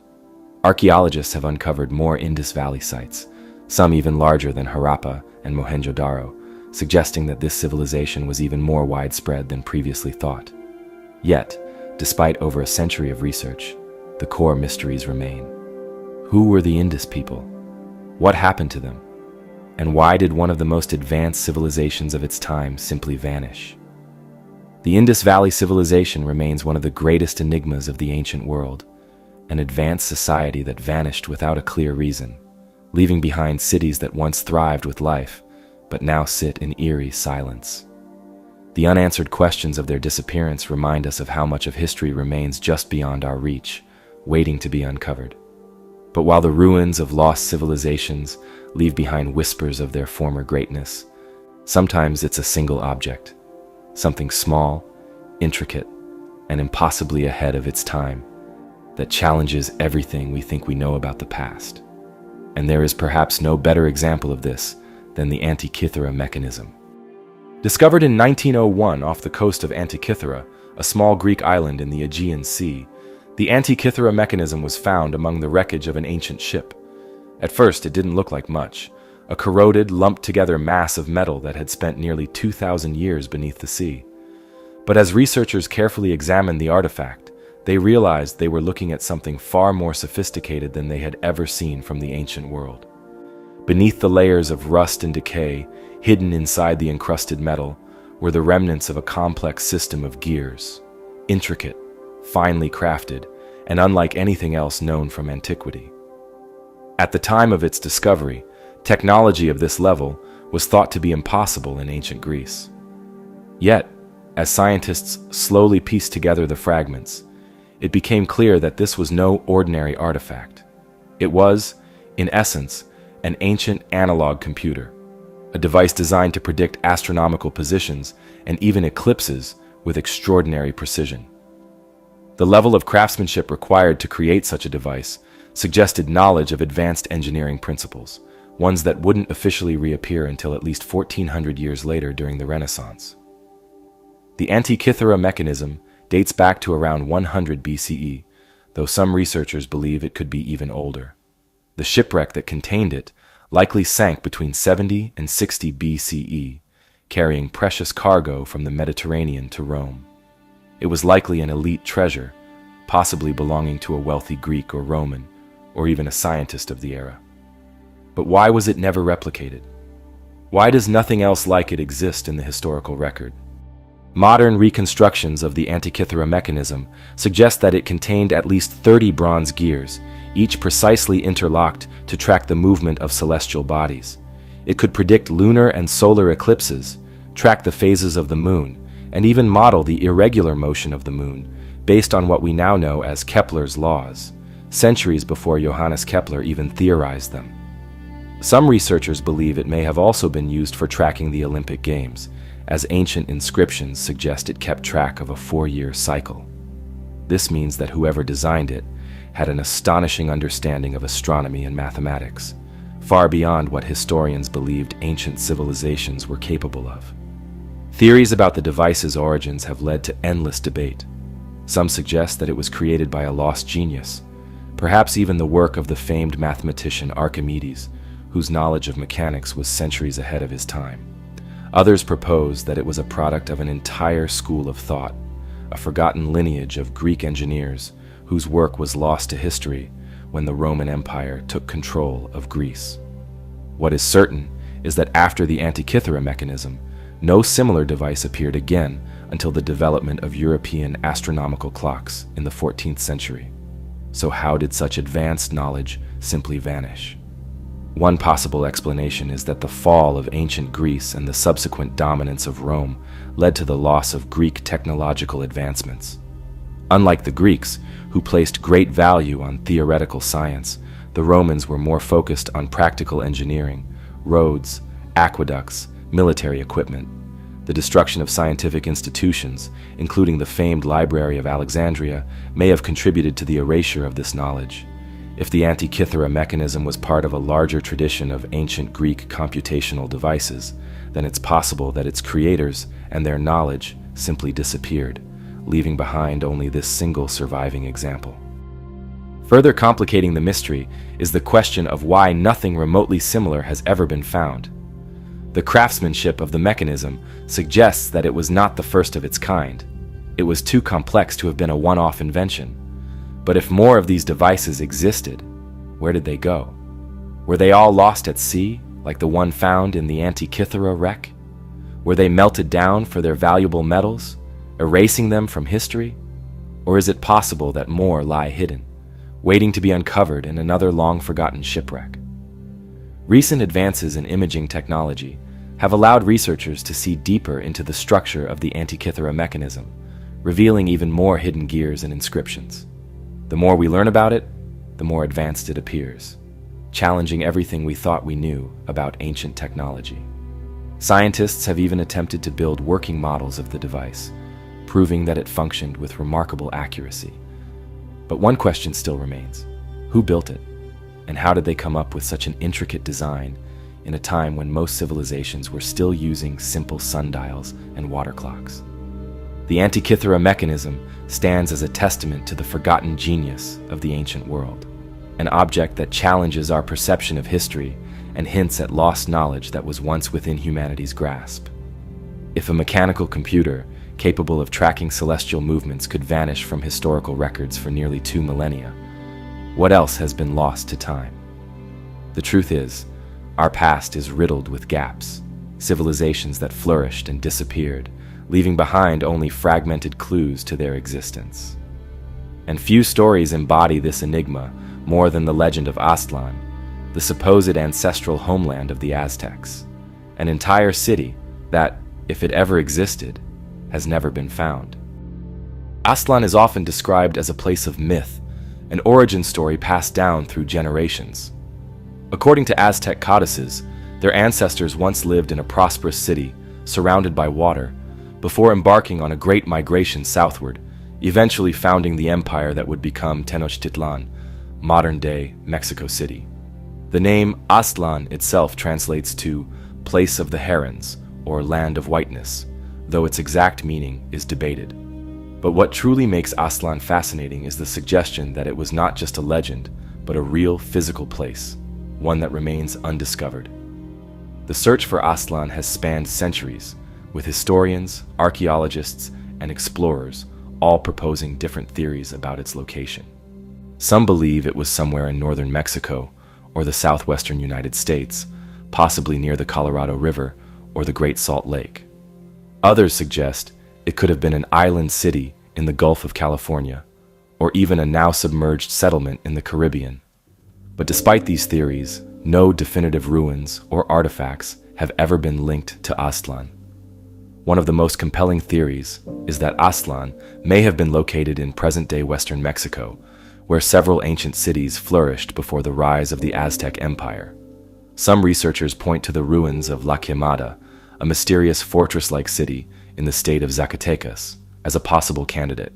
La Quemada is known for its defensive walls and massive stone structures, unlike anything else in the region. Could this have been the last remnant of Aztlan, abandoned as the Aztecs moved southward? While intriguing, there is no direct evidence connecting La Quemada to the Aztec migration.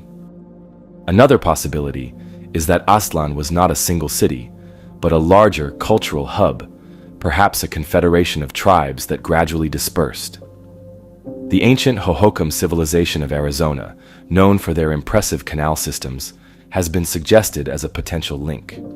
Their advanced irrigation techniques and sudden decline bear similarities to other vanished civilizations, leading some to speculate that remnants of Aztlan's people could have settled there before fading into obscurity. Then, there is the theory that Aztlan now lies beneath the ocean. Some researchers have drawn parallels between the legend of Aztlan and other lost lands, such as Doggerland in Europe or the sunken ruins off the coast of Cuba. Rising sea levels over thousands of years have swallowed many ancient settlements, and some speculate that Aztlan may have met a similar fate. If it was an island city, as some descriptions suggest, then evidence of its existence could be buried deep beneath layers of sediment on the ocean floor. The connection between Aztlan and the myth of Atlantis has also been explored. While there is no direct link between the two, both are described as great civilizations that were lost to time. Some fringe theories even suggest that Aztlan may have been part of a larger global network of ancient cultures that predate known history. However, mainstream archaeology has yet to find any substantial proof to support these claims. Despite the lack of concrete evidence, the legend of Aztlan continues to captivate researchers and storytellers alike. Some believe the Aztecs themselves may have deliberately obscured the true location of their ancestral homeland, either for religious reasons or to solidify their identity as a people destined for greatness in the Valley of Mexico. After all, many cultures have origin myths that mix historical events with allegory, blurring the line between fact and fiction. So, does Aztlan truly exist? Or is it simply a symbolic tale, a way for the Aztecs to frame their past? The answer may never be fully known. But what is undeniable is the impact that the mystery has had on history. The search for Aztlan is not just about finding a lost city. It is about understanding the migrations, evolutions, and disappearances of entire civilizations. It is a reminder that history is never as complete as we think, and that beneath the surface of what we know, there are always more secrets waiting to be uncovered. But if history has taught us anything, it's that some of the most incredible feats of the ancient world weren't lost beneath the waves or erased by time. Some remain in plain sight, challenging our understanding of what was once possible. And few places embody this more than the Kailasa Temple in India, an architectural marvel so precise, so seemingly impossible, that it raises more questions than answers. Located in the Ellora Caves of Maharashtra, India, the Kailasa Temple is unlike anything else on Earth. At first glance, it appears to be just another grand temple, one of many found across India. But when you look closer, you realize there is something extraordinary about it. This temple wasn't built in the traditional sense. It wasn't assembled stone by stone, like the pyramids or other monumental structures of the ancient world. Instead, it was carved directly out of a single massive rock face. This feat alone is astonishing.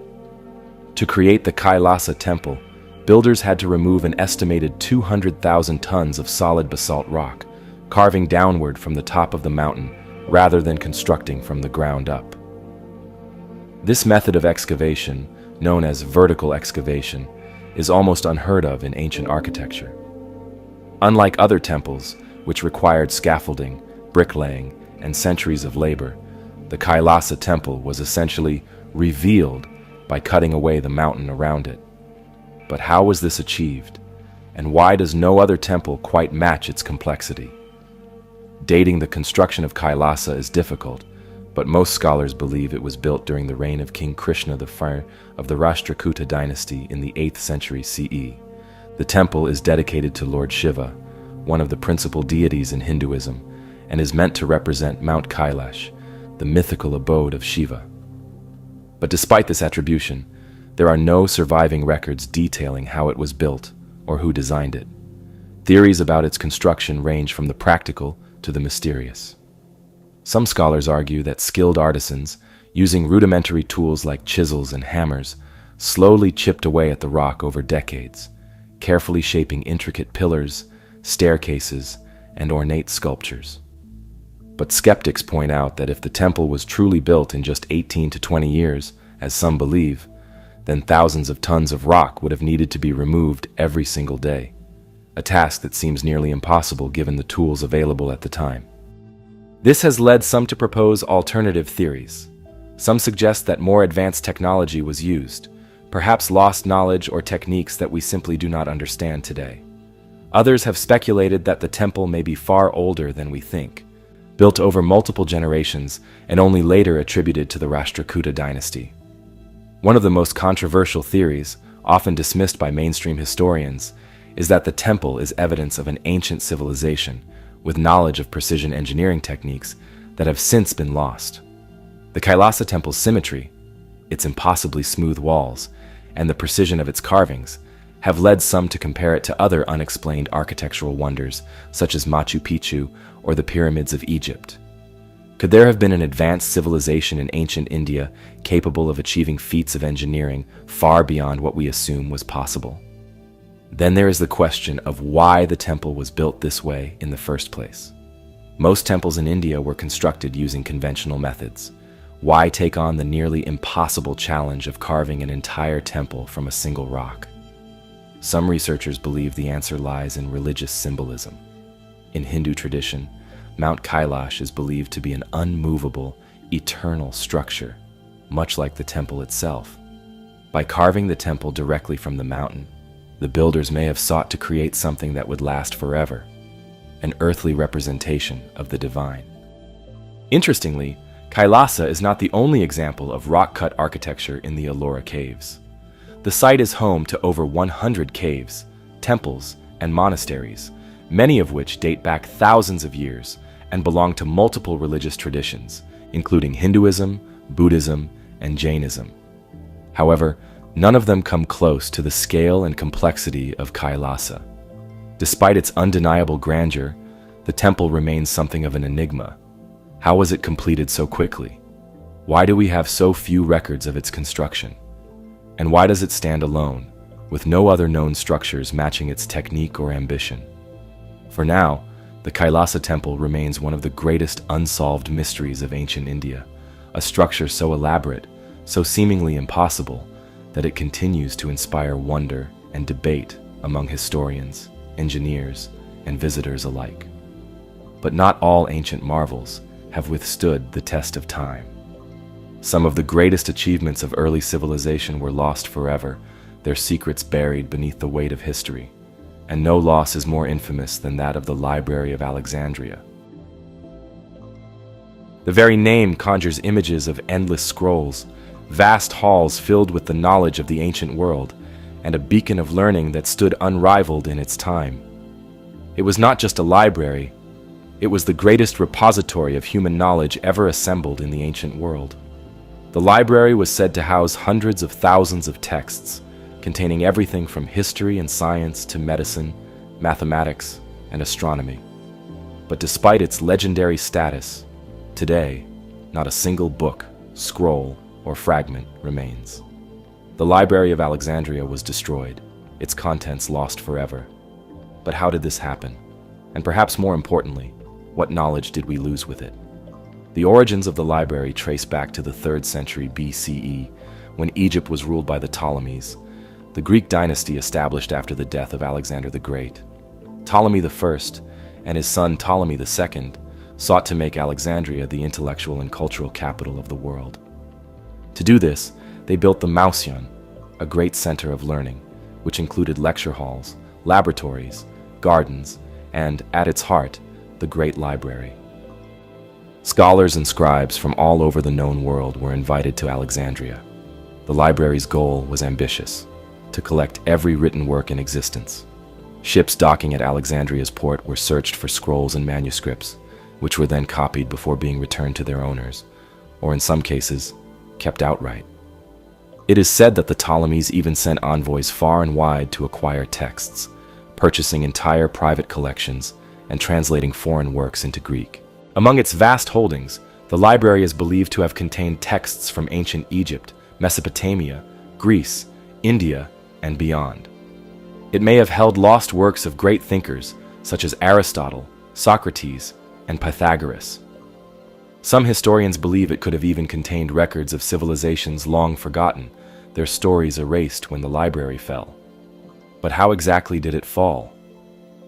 The destruction of the Library of Alexandria is one of history's great unsolved mysteries. There is no single recorded event detailing what happened to the library. Instead, there are several conflicting accounts, each pointing to a different cause, and none offering definitive proof. One of the earliest theories is that Julius Caesar himself was responsible. In 48 BCE, during his campaign in Egypt, Caesar found himself in conflict with forces loyal to Cleopatra's brother, Ptolemy XIII. As part of his military strategy, Caesar ordered the burning of ships in Alexandria's harbor. The fire spread rapidly, and according to some accounts, it reached the library, consuming thousands of irreplaceable scrolls in the process. However, not all historians agree on this version of events. Some believe that while parts of the library may have been damaged, it likely survived in some form. Another theory places the blame on Emperor Aurelian in the 3rd century CE. During his war to reclaim Alexandria from Queen Zenobia of Palmyra, much of the city was destroyed, and the Mouseion, the academic institution housing the library, was severely damaged. If any part of the library had survived Caesar's fire, it may have been lost during this conflict. Later, in the 4th century CE, Emperor Theophilus led a campaign to destroy pagan temples, and some sources suggest that the remains of the library, housed in the Serapeum, a temple dedicated to the Greco-Egyptian god Serapis, were targeted. If this is true, then what remained of the library's knowledge may have been lost during this period of religious upheaval. Finally, in 642 CE, when the Muslim armies of Caliph Umar conquered Egypt, some sources claim that the library's remaining texts were burned. According to a widely disputed account, when the conqueror Amr ibn al-As was asked what should be done with the books, he supposedly responded that if they agreed with the Quran, they were unnecessary, and if they contradicted it, they were dangerous. Therefore, he ordered them destroyed, allegedly using the scrolls to fuel the city's bathhouses for months. However, many historians doubt this story, as it was written centuries after the event, and may have been politically motivated. Regardless of how the library was lost, the greater mystery is what was inside. We will likely never know the full extent of the knowledge that perished. Some speculate that advanced scientific concepts, perhaps even ideas that could have revolutionized human progress, were wiped from existence. Did the library contain early theories of astronomy that could have changed our understanding of the cosmos centuries earlier?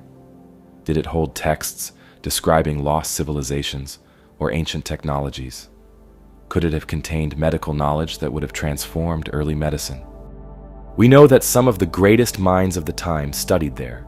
Figures like Archimedes, Euclid, and Eratosthenes, the latter of whom calculated the circumference of the Earth with astonishing accuracy over 2,000 years ago. The loss of their works, along with countless others, has led some historians to suggest that the destruction of the Library of Alexandria set human progress back by centuries. But not everyone believes this. Some argue that much of the library's knowledge was already dispersed before its final destruction. Scholars often made copies of texts, and while the library's central collection was lost, its influence spread far beyond Alexandria. In this view, the burning of the library may not have been as catastrophic as we imagine. It may have been more symbolic than literal. Yet, there's something deeply unsettling about the idea of an entire archive of ancient wisdom disappearing, leaving only speculation in its place. The Library of Alexandria remains one of history's greatest what-ifs. If it had survived, what might our world look like today? The destruction of the Library of Alexandria is a chilling reminder of how easily knowledge can be lost to history. We may never know what ancient secrets were erased forever, but every now and then, something survives. An artifact that doesn't fit, an object that refuses to be explained. These relics from the past raise questions we can't easily answer, forcing us to wonder, what were they for? Who created them? And why do they exist at all? One such mystery lies scattered across Europe. Small, intricately designed objects that have baffled archaeologists for centuries. They are known as the Roman dodecahedrons, 12-sided hollow metal artifacts dating back nearly 2,000 years. Found in fields, ancient military camps, and even graves, these objects seem deliberately crafted, each side punctuated with a circular hole. Yet no historical records mention them. No Roman texts describe their use, and despite being discovered in dozens of locations across the former Roman Empire, their purpose remains entirely unknown. The first dodecahedrons were unearthed in the 18th century, and since then, over 100 have been found, primarily in modern-day France, Germany, Belgium, and the United Kingdom. They are typically made of bronze or brass, with sizes ranging from 4 to 11 centimeters in diameter. Though they vary slightly in design, they all share the same basic structure, a 12-sided geometric shape, each face containing a circular hole of varying size. Some have small knobs or protrusions at the corners, while others are smooth, but they are all uncannily similar, suggesting a specific, shared purpose. Despite their widespread distribution, the Roman dodecahedrons present an unusual problem. They are completely absent from historical records. The Romans were meticulous in documenting their daily lives. They recorded their tools, weapons, and even the most mundane aspects of their existence. Yet, there is no written mention of the dodecahedrons. No historian of the time describes them, no inscription provides a clue, and no artwork depicts them in use. It's as if they were deliberately omitted, or their purpose was so commonly understood that no one thought to write it down. Theories about their function have ranged from the practical to the bizarre. Some suggest they were tools for measuring distances or angles, possibly used in surveying or architecture. The holes, which vary in size, could have allowed for calculations involving shadows or light. Others propose that they were candle holders, though this seems unlikely, as they lack any soot residue. Another possibility is that the dodecahedrons had a military function. Some researchers speculate that they may have been used as rangefinders for Roman artillery, helping soldiers calculate the trajectory of projectiles. However, no dodecahedrons have been found in direct association with Roman weapons, making this theory difficult to prove. A more intriguing theory suggests that they were used in textile work. Some historians believe that the dodecahedrons functioned as knitting or weaving tools, specifically for creating gloves. The holes may have been used to guide threads in a particular way, though this remains purely speculative. Beyond the practical explanations, some believe the dodecahedrons held a religious or symbolic significance. Many have been found at sites associated with temples and sacred rituals, leading some to suggest they were used in divination. The idea is that they may have been thrown like dice, with the positioning of the holes or knobs playing a role in fortune-telling or casting omens. Some even argue that they were used in secretive cult practices, perhaps known only to certain members of Roman society. Adding to the mystery, no two dodecahedrons are exactly the same. Unlike standardized Roman tools or coins, these objects appear to have been individually crafted, suggesting that they were not mass-produced for widespread use. This has led some to speculate that they were personal objects, possibly linked to social status, mysticism, or even an unknown Roman guild. One of the most intriguing discoveries regarding the dodecahedrons came from the Netherlands, where a similar object was found, but this one was made of gold. Unlike the typical bronze dodecahedrons, this golden artifact suggests that these objects may have been more than just tools. Could they have been used as status symbols or ceremonial objects? And if so, why did they disappear from history? The lack of clear evidence has only fueled more speculation. Some have even suggested that the dodecahedrons may not have been Roman at all. Could they be remnants of an older civilization, one that predated the Roman Empire? Or were they introduced to Rome from an outside culture, their purpose lost when that knowledge faded into obscurity? Modern attempts to recreate and experiment with the dodecahedrons have yielded mixed results. Some researchers have tried using them as astronomical instruments, testing whether they could have been used to track the movement of the sun or stars. Others have constructed replicas and tested them in weaving experiments, attempting to create patterns similar to those found in Roman textiles. But so far, no definitive answer has emerged.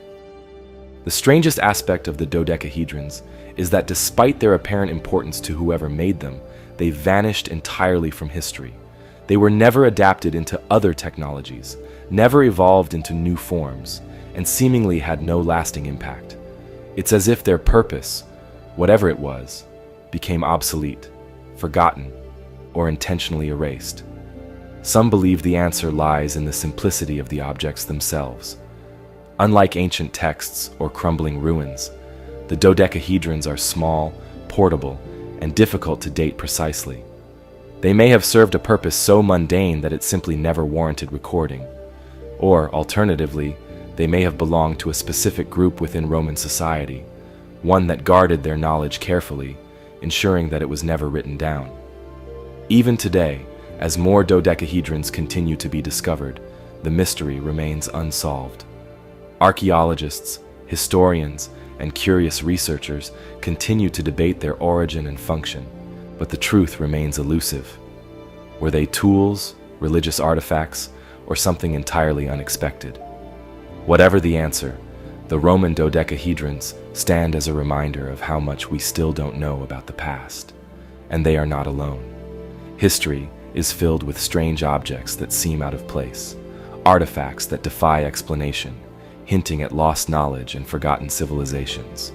And as we move forward, we uncover another enigma, one that takes us deep into the desert, where a collection of ancient scrolls, written in a mysterious script, holds secrets that have puzzled scholars for decades. Up next, we explore the mystery of the Dead Sea Scrolls. Discovered in the mid-20th century, these ancient texts have fascinated scholars and historians for decades. They are among the most significant archaeological finds in history, yet they hold as many secrets as they do answers. Who wrote them? Why were they hidden away in the caves near the Dead Sea? And do they contain lost knowledge that could change our understanding of the past? The story begins in 1947, in the arid desert of what is now the West Bank. A young Bedouin shepherd, searching for a stray goat, stumbled upon a cave nestled in the cliffs near the ruins of Qumran. Inside, he found a collection of clay jars, some of which contained ancient scrolls wrapped in linen. Not realizing their significance, he and his companions sold a few of the scrolls to local antique dealers. It wasn't until scholars examined them that they realized what had been found. Manuscripts dating back over 2,000 years, possibly the oldest surviving biblical texts in existence. The discovery sent shockwaves through the academic world, and soon archaeologists descended on Qumran, eager to uncover more. Over the next decade, excavations revealed a total of 11 caves containing fragments of nearly 1,000 different scrolls. Some were almost perfectly preserved, while others were shattered into thousands of brittle pieces. The texts were written primarily in Hebrew, but also in Aramaic and Greek. The materials varied as well. Some were on parchment, others on papyrus, and a few inscribed on sheets of copper. What made the Dead Sea Scrolls so important was their content. Many of the manuscripts contained versions of books from the Hebrew Bible, some almost identical to modern texts, while others had slight but intriguing variations. Some scrolls included texts that had never been seen before, accounts of apocalyptic visions, obscure prophecies, and descriptions of long-lost religious rituals. Others detailed the rules and beliefs of a mysterious Jewish sect, possibly the Essenes, a group that lived in isolation near Qumran. The discovery raised immediate questions. Who wrote these scrolls, and why were they hidden away in the desert? One prevailing theory is that the Essenes, a Jewish sect that rejected mainstream society, created them. The Essenes were known for their strict religious practices, communal lifestyle, and apocalyptic beliefs. Some scholars believe they saw themselves as the true keepers of the faith, preserving their interpretations of Scripture as tensions in Judea escalated under Roman rule. It's possible that when conflict arose, particularly during the Jewish revolt against Rome in the 1st century CE, the Essenes hid their sacred texts in caves, hoping to return for them later. But if that was the case, they never did. The scrolls remained untouched for nearly 2,000 years, buried in the desert, waiting to be rediscovered. Not all scholars agree with this theory. Some believe the scrolls came from multiple sources, perhaps even the Great Temple in Jerusalem, smuggled away for safekeeping before its destruction in 70 CE. Others argue that they were part of a wider collection of religious texts, representing a broader spectrum of Jewish beliefs at the time. The lack of definitive proof means that the true origins of the Dead Sea Scrolls remain unknown. Beyond their religious significance, the scrolls contain some strange and unsettling passages. Among them are apocalyptic writings, describing cosmic battles between the forces of light and darkness. There are prophecies of a coming messianic figure, predictions of the end of days, and cryptic descriptions of divine beings interacting with humanity. Some researchers believe these texts offer a glimpse into the beliefs of early Jewish mysticism, ideas that would later influence Christianity and other religious traditions. Then there's the Copper Scroll, one of the most intriguing discoveries among the collection. Unlike the others, which were written on parchment or papyrus, the Copper Scroll was inscribed on thin sheets of metal. Its content is unlike anything else in the Dead Sea Scrolls. It appears to be a treasure map. The text lists a series of locations where vast amounts of gold and silver are supposedly buried, hidden away in the Judean wilderness. Some believe this treasure belonged to the Second Temple in Jerusalem, stashed away before its destruction by the Romans. But despite numerous attempts to locate it, no such treasure has ever been found. What makes the Dead Sea Scrolls so compelling is that they exist in a space between history and mystery. They are undeniably real, yet they contain elements of the unknown, fragments of beliefs, warnings, and stories from a time long past. They challenge our understanding of ancient religions, hinting at ideas that may have been lost or suppressed over time. Even now, as researchers continue to study the scrolls, new revelations occasionally emerge. In 2021, archaeologists uncovered additional fragments of biblical texts in a cave near Qumran, the first new discoveries in over half a century. The search is far from over, and as technology improves, we may one day uncover even more hidden knowledge locked within these ancient writings. For now, the Dead Sea Scrolls remain one of the greatest historical mysteries ever unearthed. They offer a glimpse into a lost world, a time of prophets, scribes, and secret traditions, preserved against the odds in the arid caves of the Judean desert. But history has a way of hiding its secrets, and there are many more texts, symbols, and codes still waiting to be deciphered. The Dead Sea Scrolls offer a rare glimpse into the ancient world, preserving texts that may have otherwise been lost to time. But for every discovery that brings answers, there are those that only deepen the mystery. Across the world, there are natural phenomena that defy logic, strange occurrences that science struggles to fully explain. And deep in the barren, sun-scorched landscape of Death Valley, there is a mystery that has puzzled researchers for decades. Enormous stones, some weighing hundreds of pounds, appear to move across the desert floor entirely on their own, leaving long, winding trails in their wake. No human or animal footprints surround them. No visible force propels them. They simply glide, as if dragged by an unseen hand. This is the enigma of the sailing stones of Racetrack Playa, one of the most unexplained natural occurrences on Earth. Located in a remote stretch of Death Valley National Park, Racetrack Playa is an ancient lake bed, a vast, flat expanse of cracked earth stretching for miles in every direction. It's an otherworldly place, lifeless and silent, where the air shimmers in the relentless heat. But scattered across its dry, hardened surface are dozens of massive stones, some as small as a football, others weighing upwards of 700 pounds. Each one has a distinct trail behind it, as if it had been dragged through the dirt by an unseen force.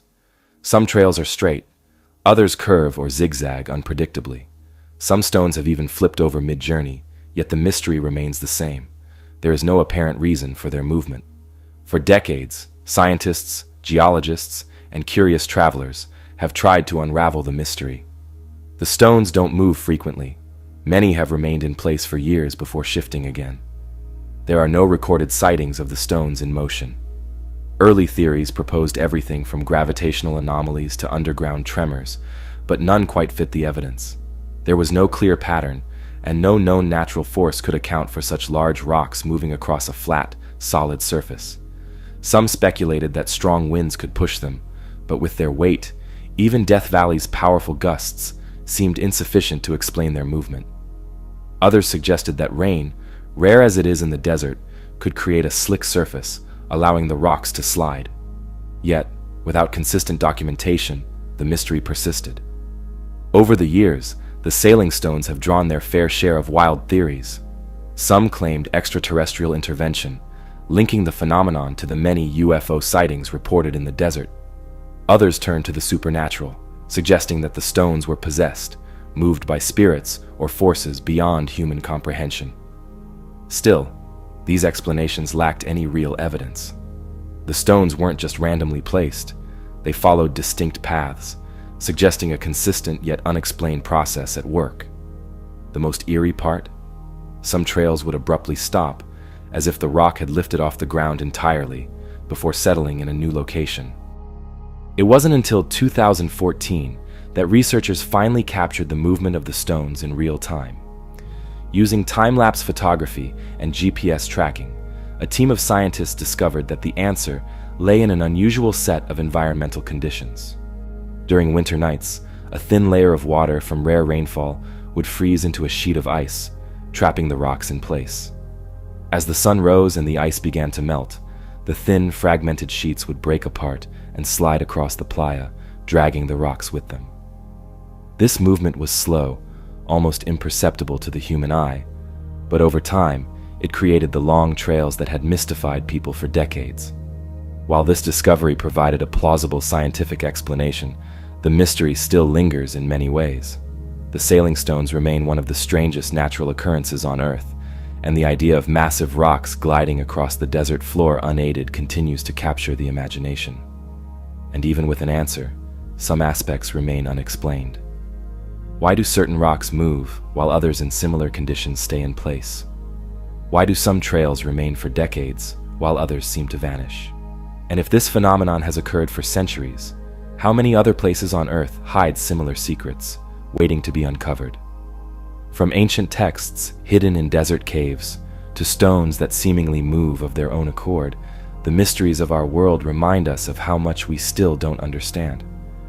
But our next story takes us far from the heat of Death Valley and into a place even more mysterious, one that has remained hidden beneath the sands of Egypt for thousands of years. This is the Lost Labyrinth of Egypt, a structure described in ancient texts as more wondrous than the pyramids themselves, yet no one has ever found it. Could this be one of history's greatest lost treasures? Let's dive into the mystery.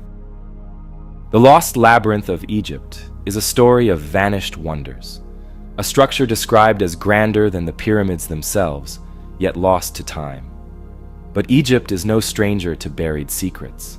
Beneath its golden sands, archaeologists continue to uncover relics that defy explanation. Some are temples, some are tombs, and some hold things that have never been seen before.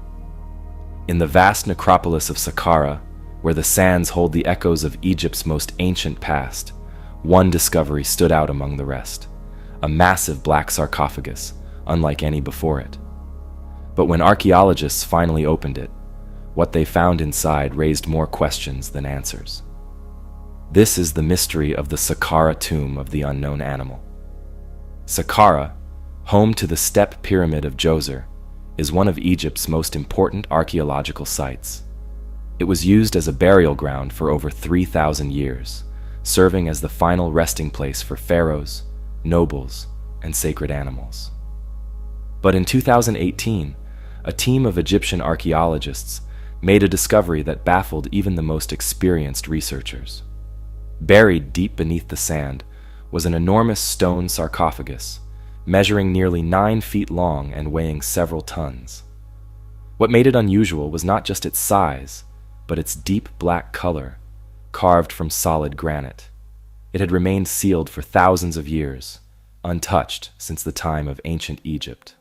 Opening it was no easy task. Unlike most sarcophagi, which had been looted in antiquity, this one was completely intact. The lid alone weighed nearly 30 tons. As workers carefully lifted it, the stale air of an ancient tomb escaped into the modern world for the first time in millennia. But what they found inside wasn't a pharaoh, a high priest, or even a noble. Inside the black sarcophagus were the skeletal remains of a creature that no one expected. It was not human. It was not a known sacred animal like a bull, falcon, or cat, creatures often mummified in ancient Egypt. Instead, the remains belonged to something unknown, something never before recorded in Egyptian tombs. The bones suggested a creature of unusual size, something large and powerful, but its species could not be immediately identified. The discovery sent shockwaves through the archaeological community. Egyptologists were left to speculate: what kind of animal was important enough to be buried in such a massive, ornate sarcophagus? Some theorized that it could have been an abnormally large feline, perhaps a lion, given their occasional sacred status in ancient Egyptian culture. Others wondered if it could have been an extinct species, one that once roamed the Nile's banks, but vanished long before modern records began. But there were even stranger theories. Some researchers speculated that this might not be an animal at all, at least not in the way we understand them. Ancient Egyptian mythology is filled with hybrid creatures, gods that took the forms of part human, part beast. Anubis, the jackal-headed god of the afterlife. Sekhmet, the lion-headed warrior goddess. Could this sarcophagus have contained something more symbolic than literal? Was it an offering to the gods, a representation of a divine beast? Or was it something else entirely? Something deliberately hidden from history? Adding to the mystery was the nature of the burial itself.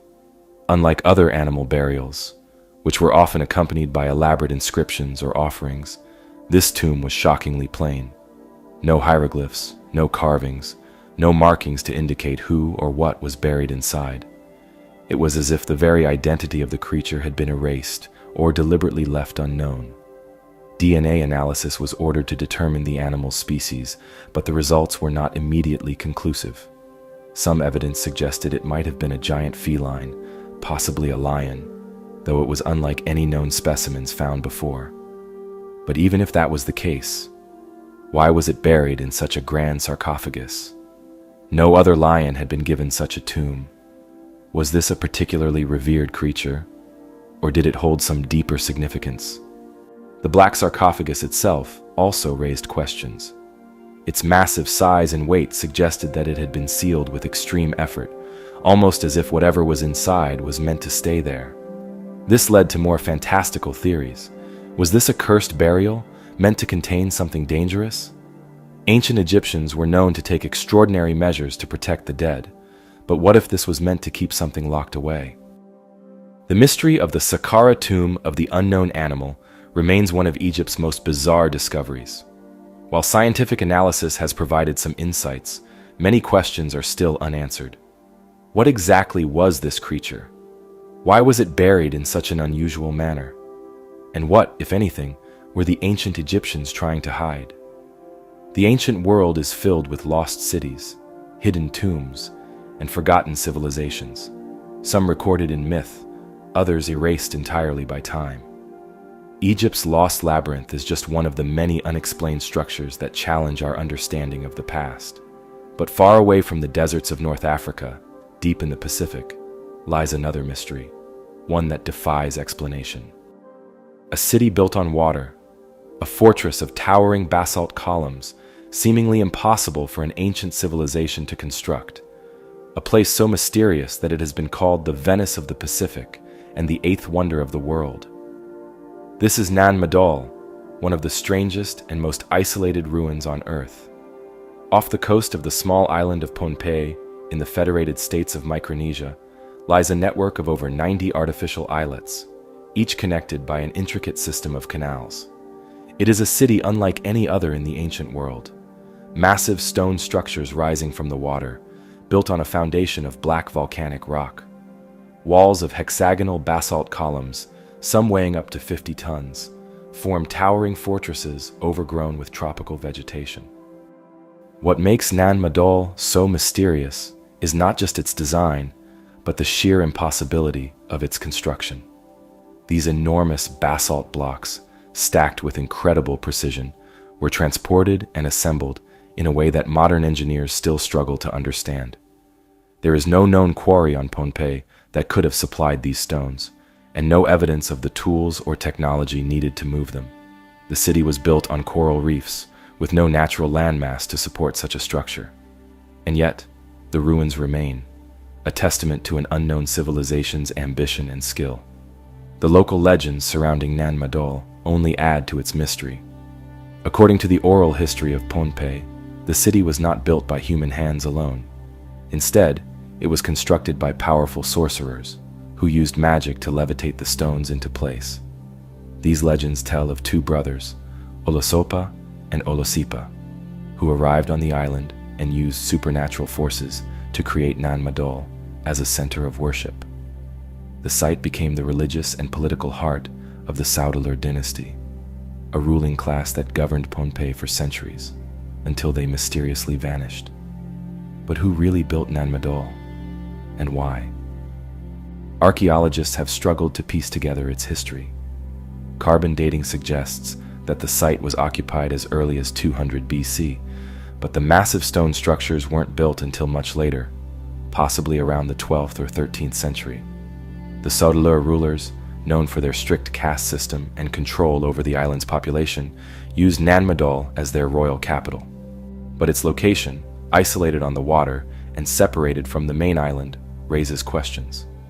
Why would a ruling dynasty choose to build a city in the ocean rather than on solid land? One theory suggests that the city's placement was deliberate, a way to separate the ruling elite from the common people. Another proposes that Nan Madol was designed as a kind of fortress, its artificial islands and towering walls providing both protection and an aura of divine power. Others believe it was built as a sacred site, a place where priests and rulers could conduct ceremonies far from the prying eyes of ordinary citizens. But the biggest mystery is how it was built at all. The basalt columns that make up Nan Madol are not ordinary stones. They are naturally occurring hexagonal formations, similar to those found at the Giant's Causeway in Ireland. But moving them, some weighing over 50 tons, without modern cranes or machinery, should have been impossible. The closest source of basalt rock is miles away, across the ocean. Without wheels, without pulleys, without beasts of burden, how did the ancient builders transport these stones across the water? And how did they lift them into place? Some researchers speculate that the builders used a system of wooden rollers and rafts to move the stones. But no evidence of these tools has ever been found. Others point to the possibility of an advanced lost technology, something that allowed them to transport and arrange the basalt columns with a level of precision that remains unmatched. And then, there are the local legends of levitation. While the idea of ancient levitation seems far-fetched, the sheer scale of Nan Madol forces even the most skeptical researchers to admit that something extraordinary must have taken place.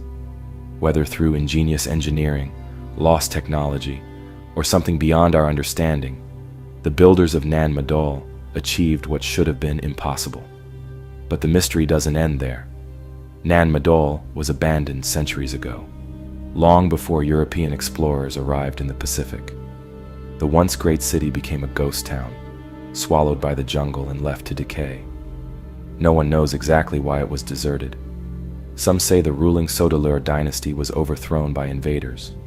Others believe the city became uninhabitable, its reliance on imported food and resources making it impossible to sustain. And then there is the legend of the curse. To this day, many locals refuse to set foot on Nan Madol after dark. Stories tell of spirits guarding the ruins, of strange lights flickering among the stone walls, of an unseen force that punishes those who disturb the city. Even modern explorers have reported feeling an eerie presence, an overwhelming sense of being watched. Some have experienced sudden equipment failures, unexplained noises, and the unsettling feeling that the ruins are not as empty as they appear. In the 20th century, an American researcher who visited Nan Madol reportedly fell ill and died shortly after exploring the site. His sudden death fueled rumors that the city's ancient spirits still guard their home, ensuring that its secrets remain buried beneath the waves. Despite centuries of study, Nan Madol remains one of the greatest unsolved mysteries of the ancient world. Its construction defies logic, its history is fragmented, and its abandonment is unexplained. It stands as a reminder that there are still lost chapters in human history, civilizations that rose and fell, leaving behind only the ruins of their achievements. Beneath the Pacific waves, the ruins of Nan Madol stand as a silent enigma, an ancient city whose construction defies logic and whose history remains shrouded in mystery. But lost cities aren't the only ancient relics that challenge our understanding of the past. Some mysteries don't lie beneath the sea or hidden in forgotten jungles. Instead, they are carved into the very earth itself. High in the rolling hills of southern England, a figure has watched over the land for thousands of years. A massive, stylized horse carved into the chalk hills of Oxfordshire, its elegant, elongated shape stretching nearly 360 feet across the landscape. It is one of the most enduring and baffling mysteries in Britain. This is the Uffington White Horse, a symbol so ancient that no one knows who created it or why. The White Horse of Uffington isn't like other hill figures. England has many chalk carvings, but most of them are relatively recent, created within the last few hundred years. The Uffington horse, however, is different. Studies have shown that it is at least 3,000 years old, dating back to the late Bronze Age or early Iron Age. That means it was already ancient when the Romans arrived in Britain, and even they didn't know its origins. Over the centuries, many have speculated about its meaning. Was it a religious symbol? A tribal emblem? A marker of some long-lost kingdom? The carving itself is fascinating in its design. Unlike a realistic depiction of a horse, the Uffington figure is abstract and almost modern in its style. Its sweeping curves and elongated limbs give it an otherworldly appearance, unlike anything else from its time. Some have suggested it represents not a horse at all, but something else entirely. But why would ancient people go through the trouble of carving such a massive figure into the landscape? The sheer effort required to create and maintain the White Horse suggests it was deeply important to those who made it. The carving is etched into the chalk of the hillside, meaning it would have needed constant upkeep to prevent it from being reclaimed by the earth. Generation after generation had to deliberately clear the figure, ensuring that it remained visible. This indicates that it held significance for centuries, perhaps even millennia.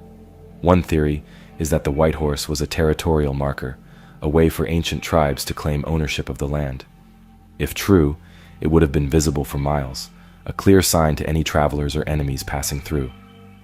Another possibility is that it had religious or ceremonial meaning, perhaps linked to an ancient fertility cult or a horse-worshipping culture. The Celts, who came long after its creation, revered horses as sacred animals, often associating them with gods and warriors.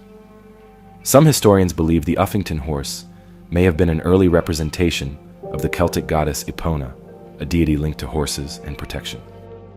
But the mystery of the white horse goes deeper than just its meaning. Some researchers have suggested that it might have astronomical significance. Certain alignments with the sun and stars indicate that it could have been part of a larger ritual landscape, possibly used in seasonal ceremonies. The nearby Dragon Hill, a flat-topped hill that sits just below the carving, adds to the intrigue. Legends say that this is where St. George slew the dragon, and some believe the site has been sacred since prehistoric times. Others have proposed even stranger theories. Could the Uffington white horse be a remnant of a lost language, an ancient pictogram left by a forgotten civilization? Some have even speculated that it represents a celestial event, a comet streaking across the sky that was immortalized in chalk. The unusual, almost alien-like style of the carving has fueled speculation that it wasn't just inspired by earthly creatures, but something seen in the heavens. Then, there is the theory that the white horse is far older than we think.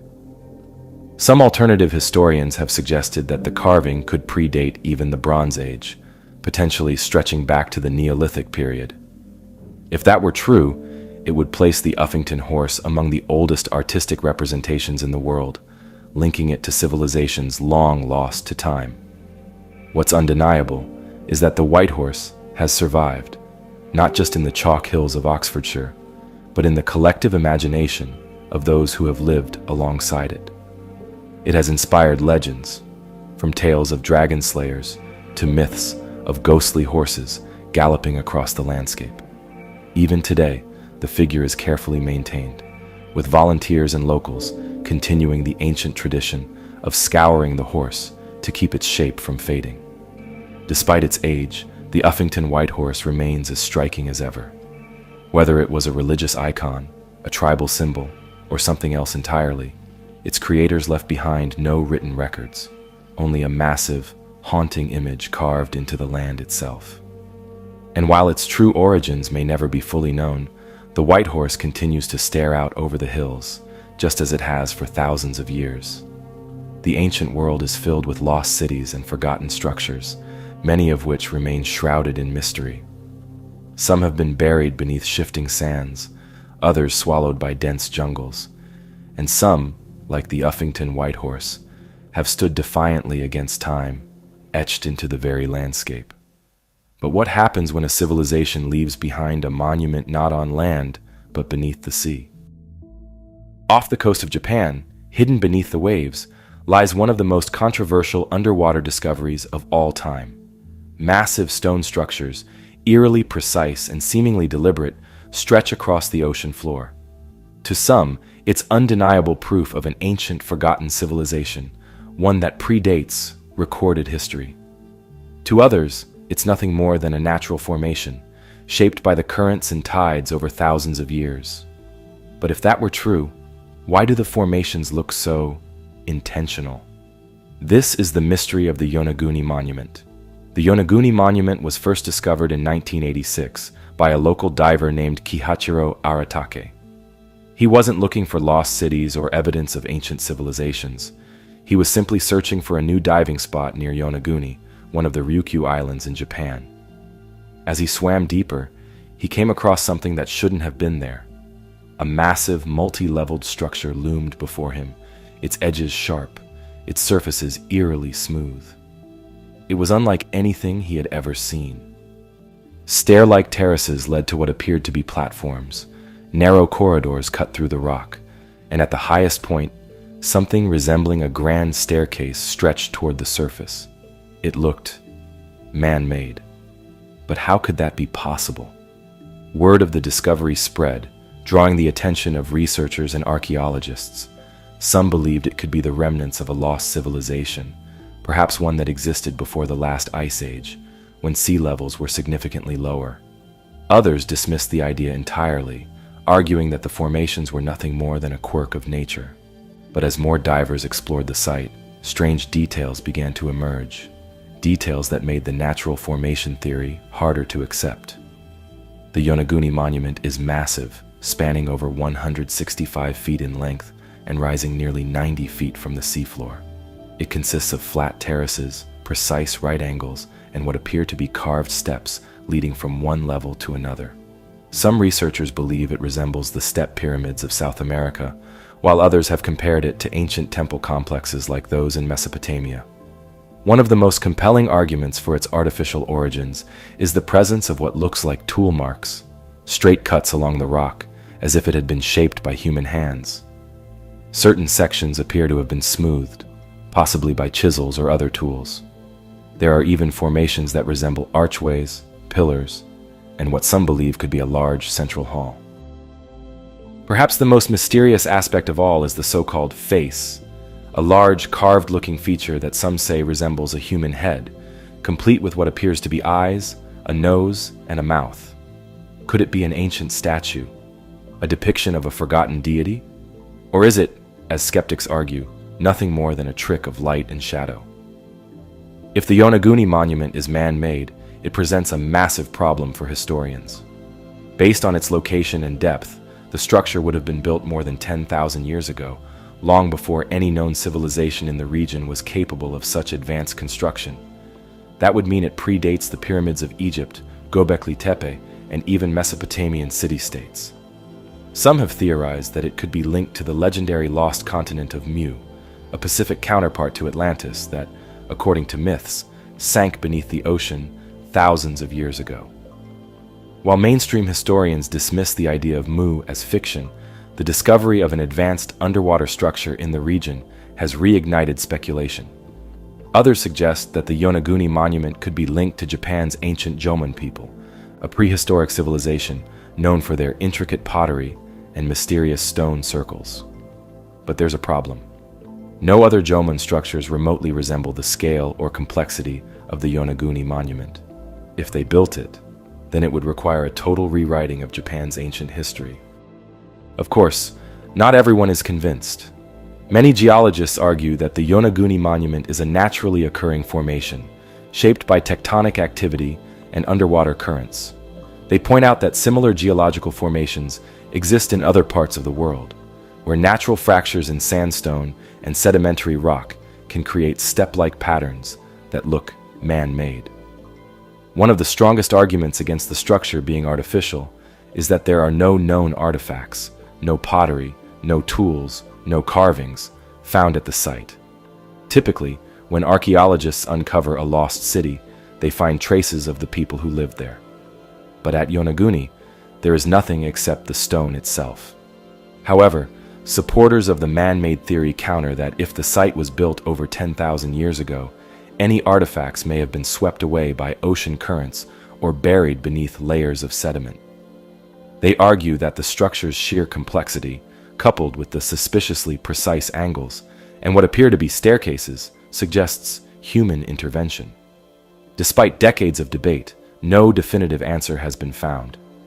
The Japanese government has not officially recognized the site as an archaeological structure, and without more concrete evidence, the mystery remains unsolved. Divers continue to explore the monument, hoping to find proof, whether in the form of inscriptions, artifacts, or additional structures, that could tip the scales one way or another. The ocean has long been a keeper of secrets, hiding lost cities, sunken structures, and ancient artifacts beneath its waves. The Yonaguni Monument is one such enigma, a place where history and nature seem to blur, leaving behind a puzzle with no clear solution. Was it built by a forgotten civilization, or is it merely the work of the elements, shaping stone in ways we can't fully explain?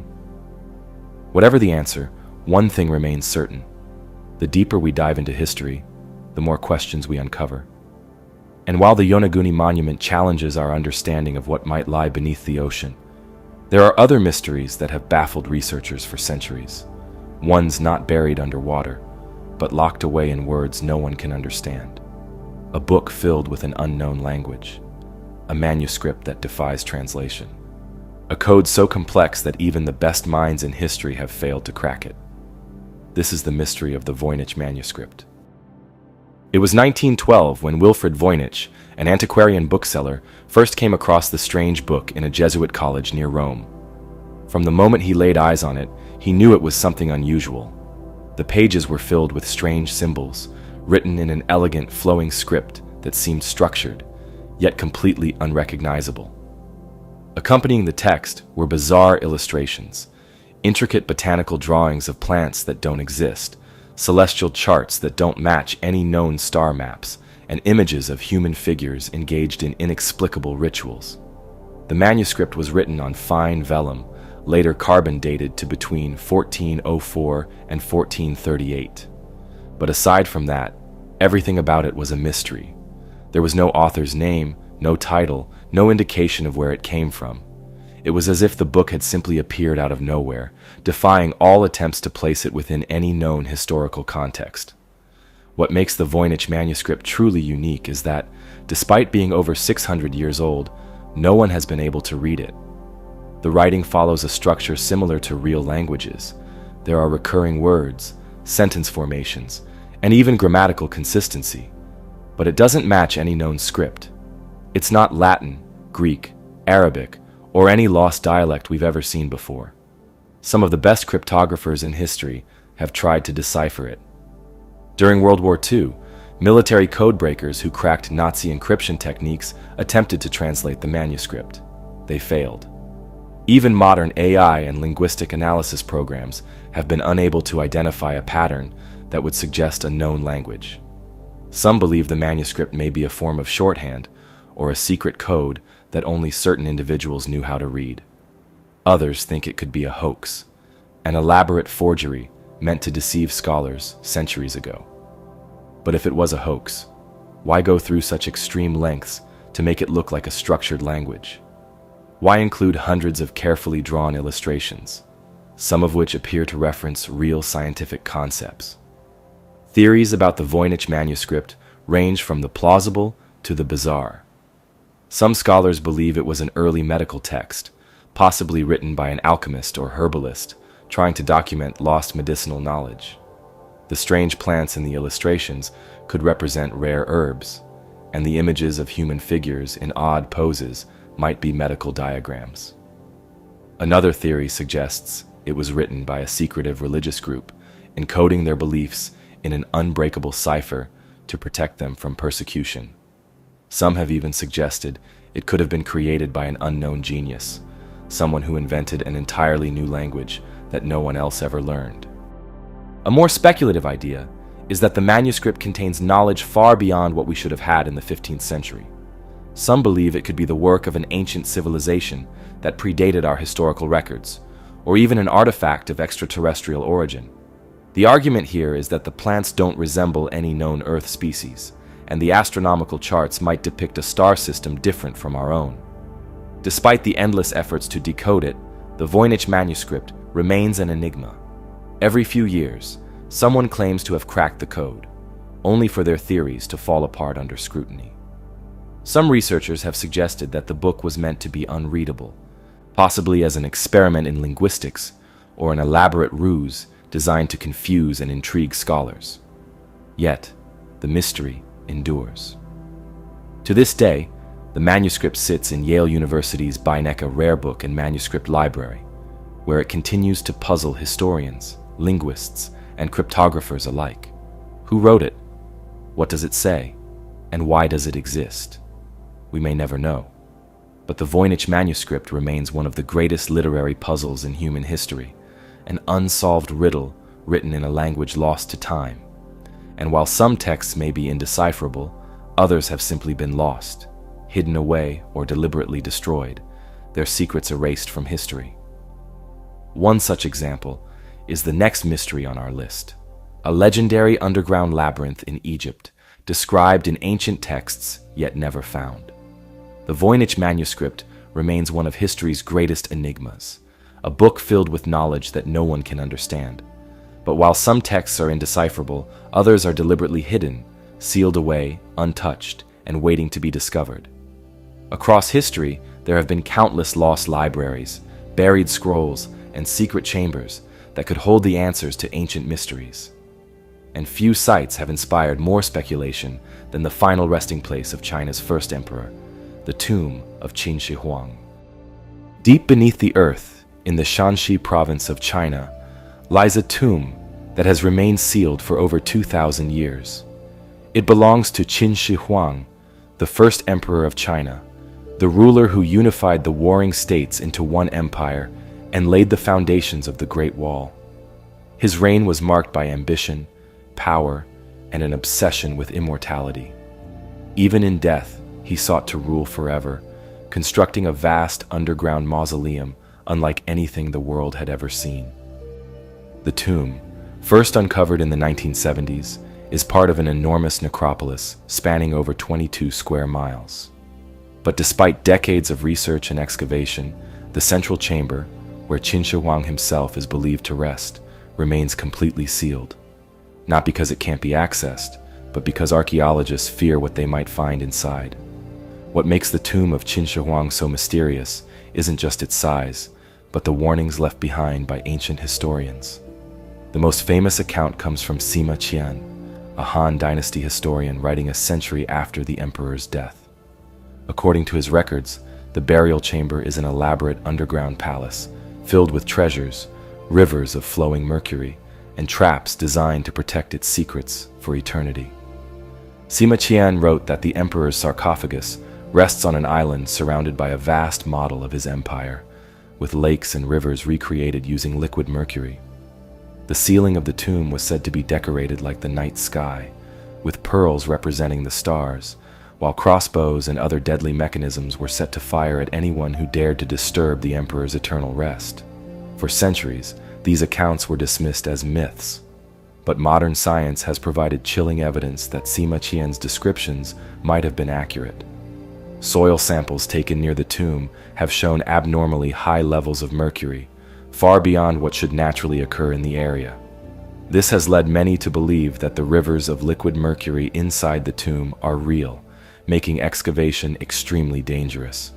If the chamber truly contains toxic pools of mercury, opening it could pose a serious threat to researchers. But the risks don't end there. Given the emperor's obsession with protection, archaeologists fear that hidden booby traps, designed to kill intruders, may still be active, just as Sima Qian described. Ancient Chinese engineers were known for their ingenuity, and there's no telling what lethal surprises may be lying in wait.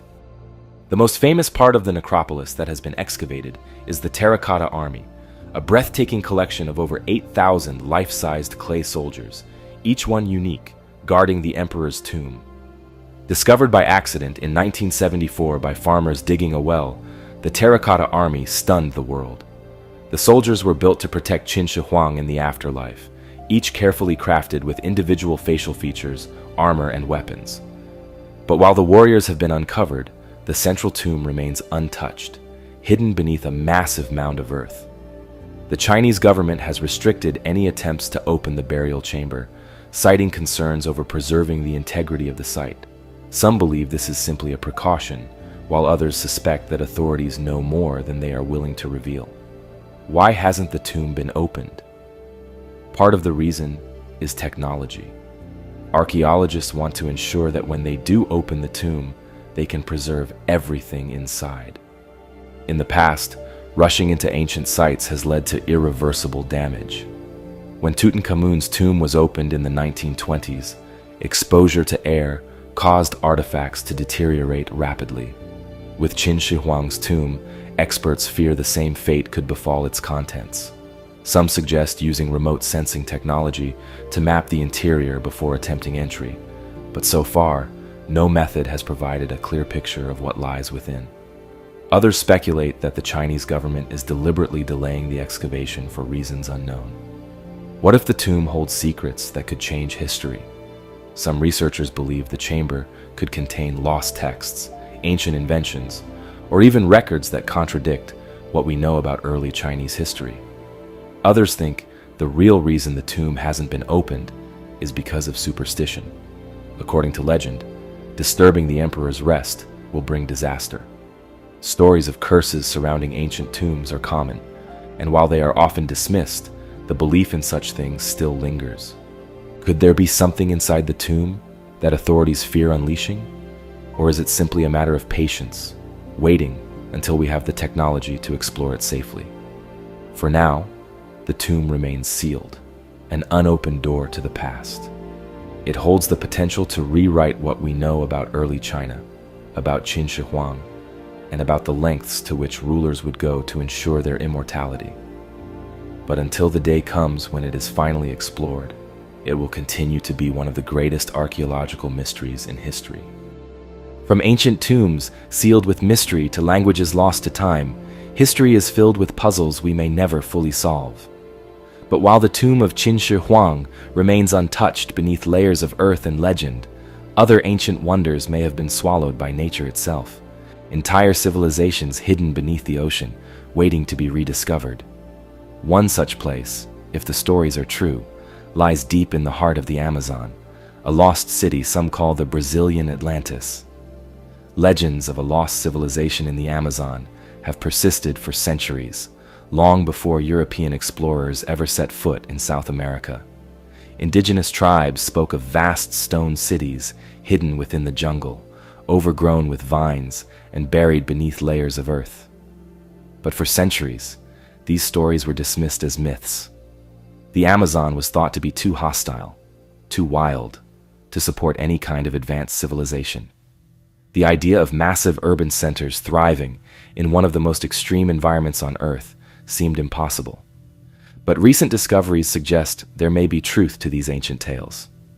The mystery of the so-called Brazilian Atlantis centers around the idea that deep within the Amazon rainforest, there may once have been a civilization as sophisticated as the great cultures of the ancient world. One that built monumental structures, left behind intricate road networks, and possibly even developed writing. Unlike traditional Atlantis myths, which tell of an advanced society swallowed by the sea, this lost city is believed to have been consumed by the rainforest itself, overtaken by nature to the point that no trace of it could be seen from above.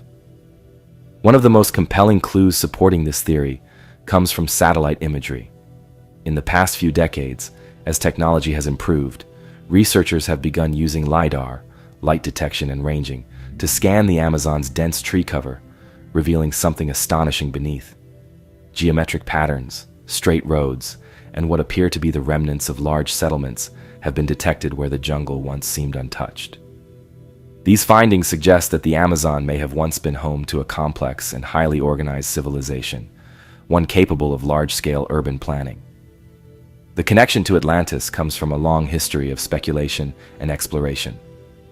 In the early 20th century, British explorer Percy Fawcett became obsessed with the idea of a lost city in the Amazon, which he called Z. He believed that ancient texts and local legends hinted at an advanced civilization hidden in the depths of the jungle. Fawcett set out in 1925 on an expedition to find this lost city, but he was never seen again. His disappearance only fueled speculation, and over the years, many others have searched for the city of Z, convinced that something extraordinary is waiting to be found. More recently, archaeologists have uncovered evidence that challenges the traditional view of the Amazon as an untouched wilderness. The discovery of large-scale geoglyphs, massive geometric shapes carved into the ground, suggests that people were altering the landscape in sophisticated ways thousands of years ago. These geoglyphs are similar to those found in other ancient cultures, like the Nazca lines in Peru, raising the possibility that the Amazon was once home to a civilization capable of large-scale construction projects. But if such a civilization existed, what happened to it? Some researchers believe that disease brought by early European contact may have wiped out much of the population before their cities were ever recorded. Others think that environmental factors, such as deforestation or shifting climate conditions, could have played a role in their decline. The jungle is relentless. It reclaims anything left unattended, covering entire structures in thick vegetation in a matter of decades. If the cities of this lost civilization were built from stone, they might still be hidden beneath the forest floor, their ruins buried under centuries of plant life. Despite the growing evidence, many mysteries remain. If this civilization had writing, what happened to its texts? If it had monumental architecture, Why haven't we found temples or palaces like those of the Maya or the Inca? Could entire cities really be buried beneath the Amazon, waiting to be rediscovered? And if so, what might they reveal about the true history of pre-Columbian South America? One of the most tantalizing aspects of this mystery is that it remains unsolved, not because we lack the knowledge, but because we simply haven't explored enough. The Amazon rainforest is one of the least mapped places on Earth, its dense canopy hiding what could be a treasure trove of ancient history. As technology advances, as LiDAR continues to penetrate the jungle's depths, we may be on the verge of uncovering something incredible, evidence of a lost civilization that thrived in the Amazon long before recorded history. Lost civilizations, buried beneath dense jungle or swallowed by the sea, leave behind traces of their existence, sometimes in ruins, sometimes in artifacts, and sometimes in myths. The Brazilian Atlantis is one such legend, an ancient city hidden within the Amazon, waiting to be found. But not all lost wonders remain undiscovered. Some have been unearthed, revealing stories even stranger than fiction. And in the case of one of history's most famous discoveries, the legend that followed was just as captivating as the treasure itself. Our next mystery takes us to Egypt, to a tomb untouched for millennia, where a series of eerie events would cement its reputation as one of the most infamous archaeological finds of all time. This is the story of the curse of King Tut's tomb. In November 1922, British archaeologist Howard Carter and his team made a discovery that would captivate the world. After years of searching, they finally uncovered the entrance to the tomb of Pharaoh Tutankhamun, a relatively minor ruler in Egypt's vast history, but one whose burial chamber remained untouched for over 3,000 years. The tomb, hidden beneath layers of rubble in the Valley of the Kings, was astonishingly well preserved. As Carter peered inside for the first time, by the glow of a flickering candle, he saw treasures beyond anything he had imagined: golden statues, intricate carvings, and the now iconic golden mask of the Boy King. It was a find that changed Egyptology forever, but almost immediately, rumors of a curse began to spread. The idea that disturbing an ancient burial site could bring misfortune was nothing new, but King Tut's tomb seemed to come with an especially ominous warning. According to some accounts, a clay tablet found near the entrance allegedly read, "Death shall come on swift wings to him who disturbs the peace of the king." Whether or not this inscription actually existed remains debatable, but what happened next fueled the legend.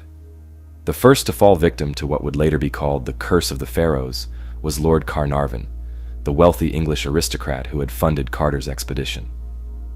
Just months after the tomb was opened, Carnarvon suffered a mosquito bite that became infected.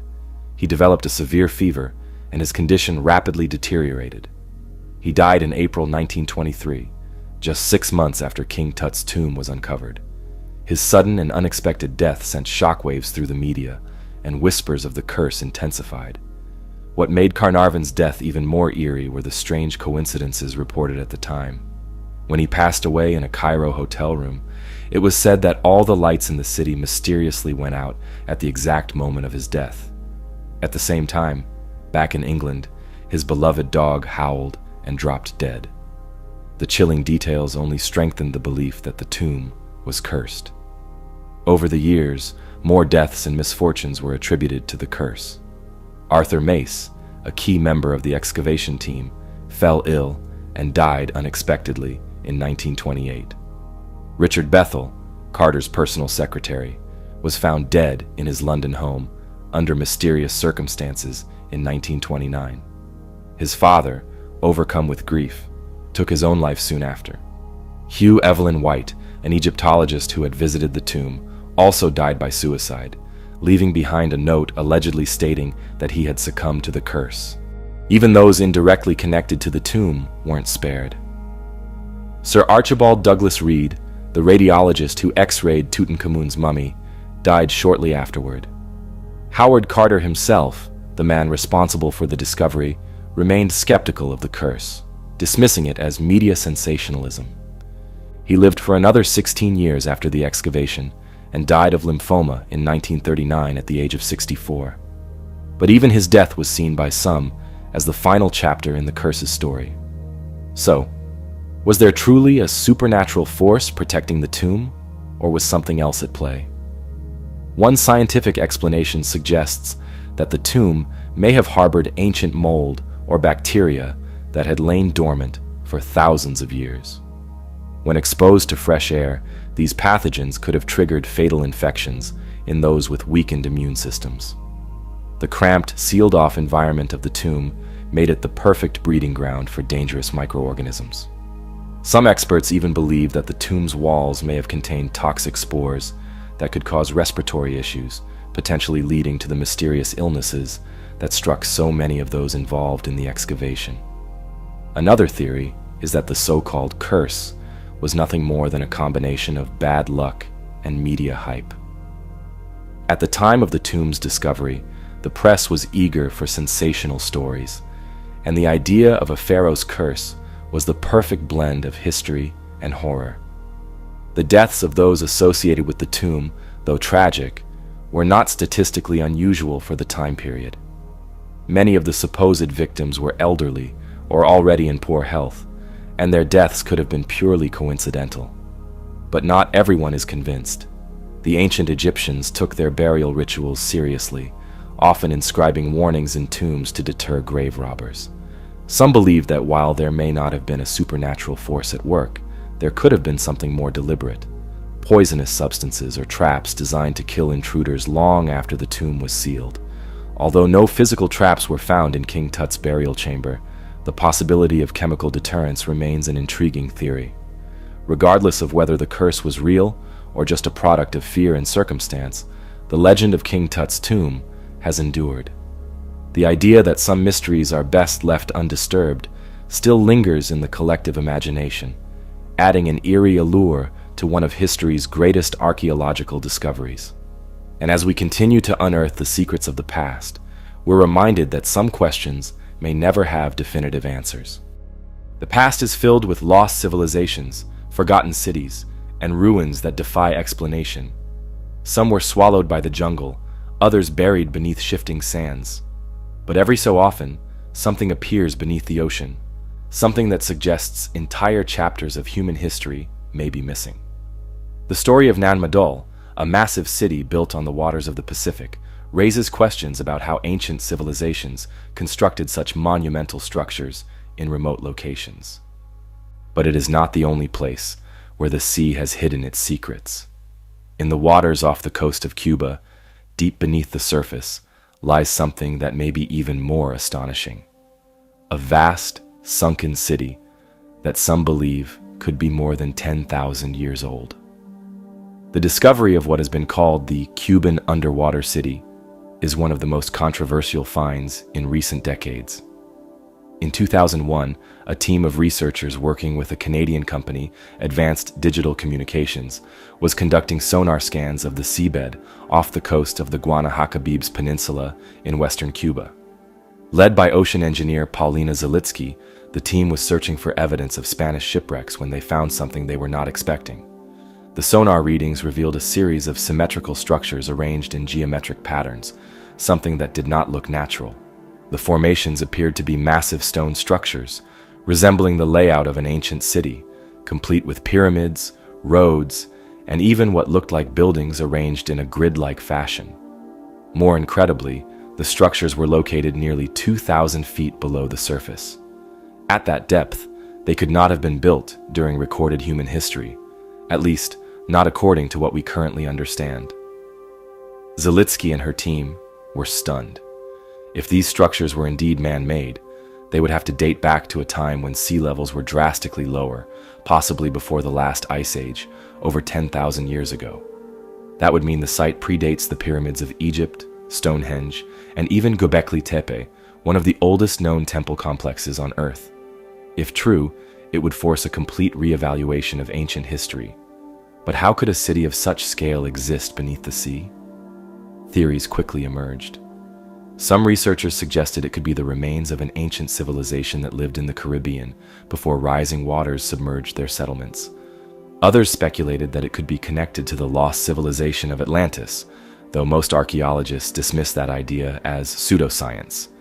The structures could also be the remnants of a land bridge that once connected Cuba to Mexico's Yucatan Peninsula, which would suggest an entirely different history of migration and settlement in the Americas.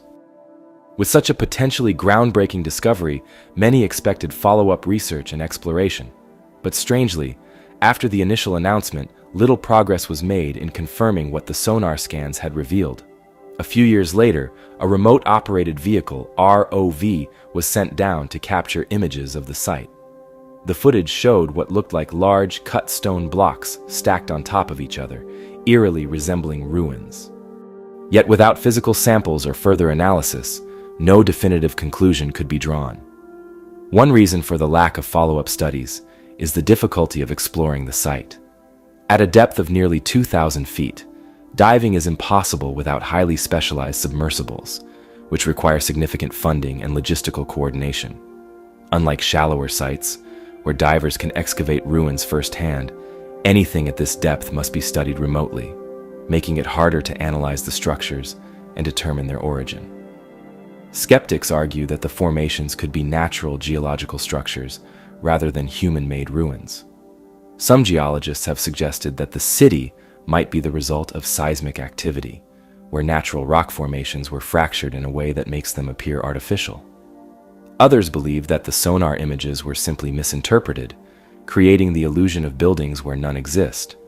However, the geometric patterns and apparent alignment of the structures make this explanation less convincing to those who have seen the original scans. Adding to the mystery is the lack of access to more detailed research. After the initial discovery, information about the site became scarce, leading to speculation that political tensions between Cuba and the United States may have interfered with further exploration. Some believe that if the discovery were confirmed, it could rewrite human history in a way that challenges established narratives, making it a politically sensitive topic.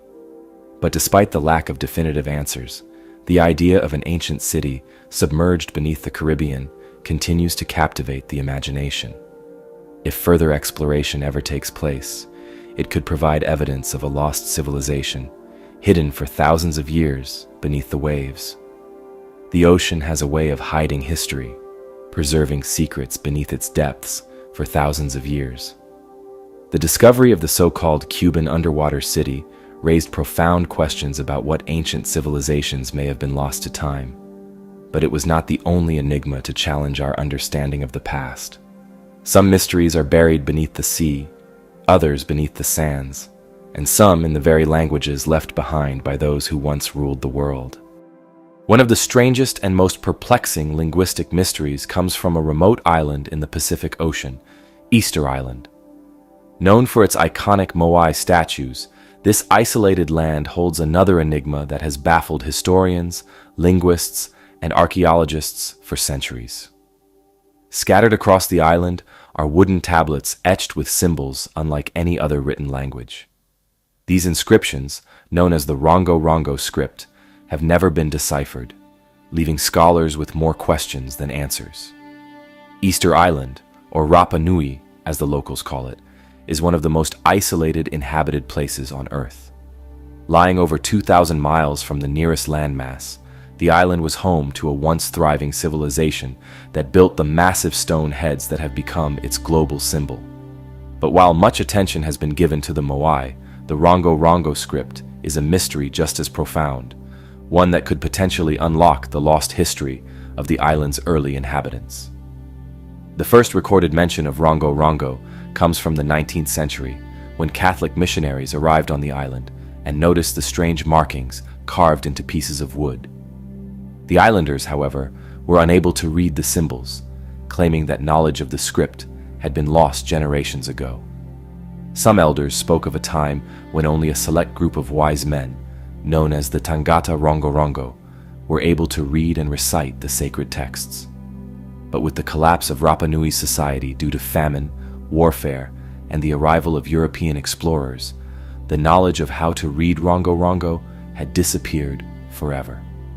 What makes Rongo Rongo so baffling is that, if it is indeed a form of writing, it would be one of the very few independent writing systems in human history. Most known scripts, from Egyptian hieroglyphs to the Latin alphabet, evolved from earlier forms of writing.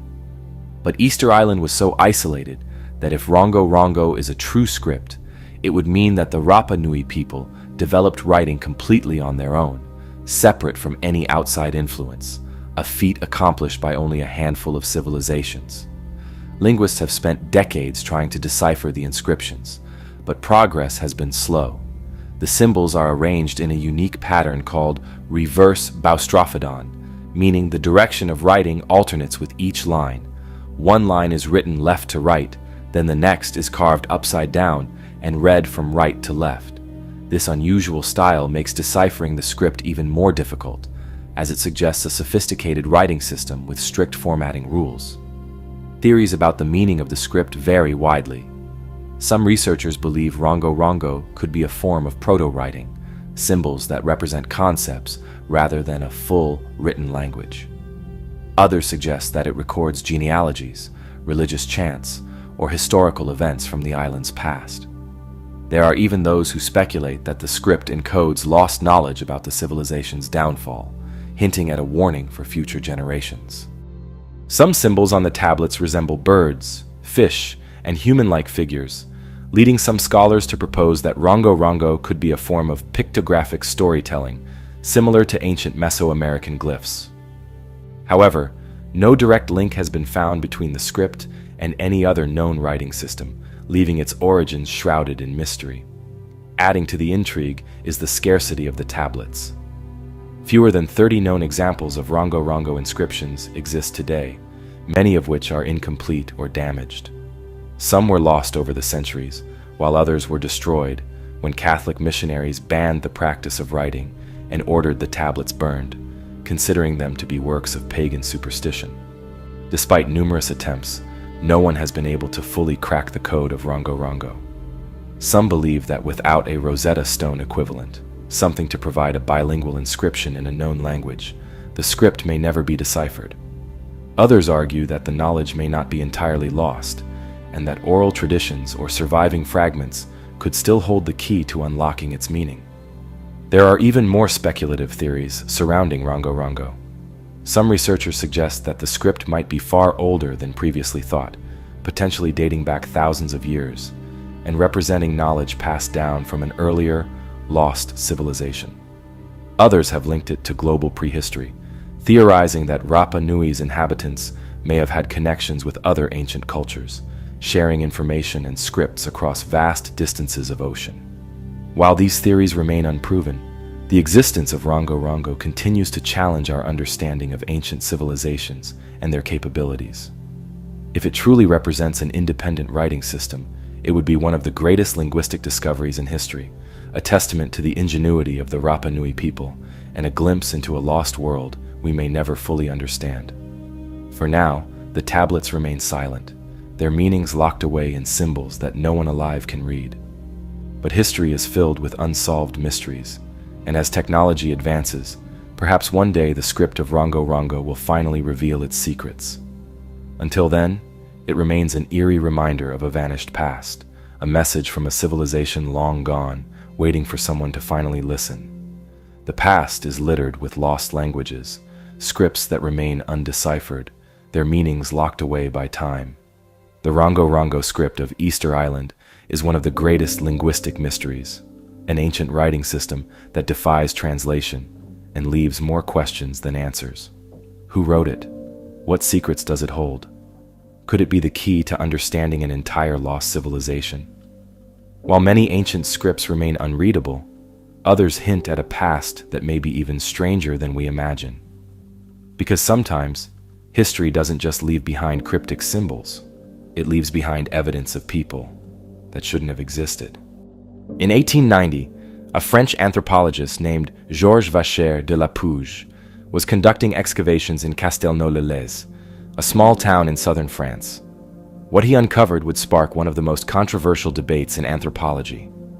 As he dug through the layers of sediment, he found a collection of human-like bones, only they were far larger than any human skeleton he had ever seen. The bones, including a humerus, a femur, and a tibia, suggested that the individual they belonged to would have been an astonishing 11 feet tall.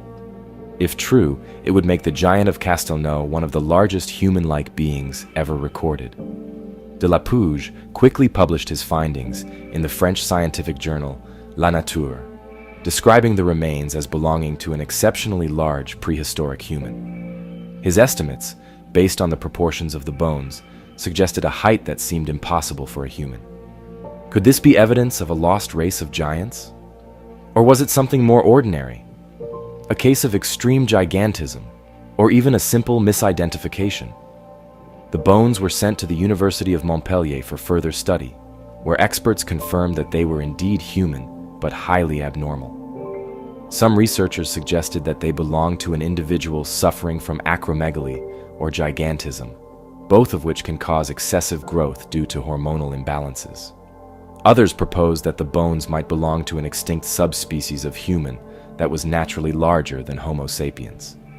However, the problem with the giant of Castelnau is that the physical evidence no longer exists. The bones themselves were lost or destroyed, leaving only written records of their discovery. Without them, modern scientists have no way of verifying Delapouge's claims. The lack of physical remains has led many to dismiss the find as an exaggeration, a misinterpretation, or even an outright fabrication. Despite this, the story of the giant of Castelnau refuses to disappear, in part because it isn't the only alleged discovery of oversized human bones. Throughout history, reports of giant skeletons have surfaced across the world. Native American legends tell of red-haired giants that once roamed North America, and 19th century newspapers frequently reported discoveries of massive human-like bones in the United States, particularly in the Midwest. While most of these stories lack solid evidence and are often dismissed as hoaxes, they continue to fuel speculation about the possibility of ancient giants. One particularly persistent legend involves the so-called Giants of Sardinia. In Sardinia, Italy, locals have long spoken of massive humanoid skeletons unearthed in ancient tombs. Some villagers claim to have seen these remains firsthand before they were allegedly taken away by authorities. According to conspiracy theories, mainstream archaeologists and government agencies have deliberately hidden the evidence of a lost race of giants, fearing that such a discovery would disrupt accepted historical narratives. However, no verifiable physical evidence has ever been produced to support these claims. Skeptics argue that many so-called giant discoveries can be explained through more rational means. Some oversized bones likely belong to extinct megafauna rather than humans. Others may be cases of misidentification, where normal bones appear larger due to environmental factors or distortion over time. Additionally, conditions like gigantism and acromegaly, while rare, have existed throughout history, producing individuals who were significantly taller than their peers. But even among skeptics, the giant of Castelnau remains an intriguing case. Unlike many sensationalized reports of giants, this discovery was made by a respected anthropologist, documented in a scientific journal, and initially examined by trained researchers. If the bones had survived, modern techniques like DNA analysis and radiocarbon dating could have provided definitive answers. Could they have belonged to an early human ancestor that was larger than previously believed? Could they have been evidence of a population of abnormally tall individuals lost to history? The past is filled with anomalies, artifacts that defy conventional explanations, discoveries that raise more questions than answers. The giant of Castelnau is just one of many examples where history seems to present something that doesn't quite fit. Did giants once roam the earth, or were these skeletal remains simply an extreme case of human height? Without the physical evidence, we may never know for sure. But the idea of lost knowledge, of civilizations that understood things we still struggle to explain, is not limited to ancient bones. Some mysteries aren't buried in the ground at all. They stand in plain sight, resisting the passage of time in ways that defy logic. In the heart of Delhi, India, there exists an artifact so perplexing that scientists and historians alike are still trying to understand it.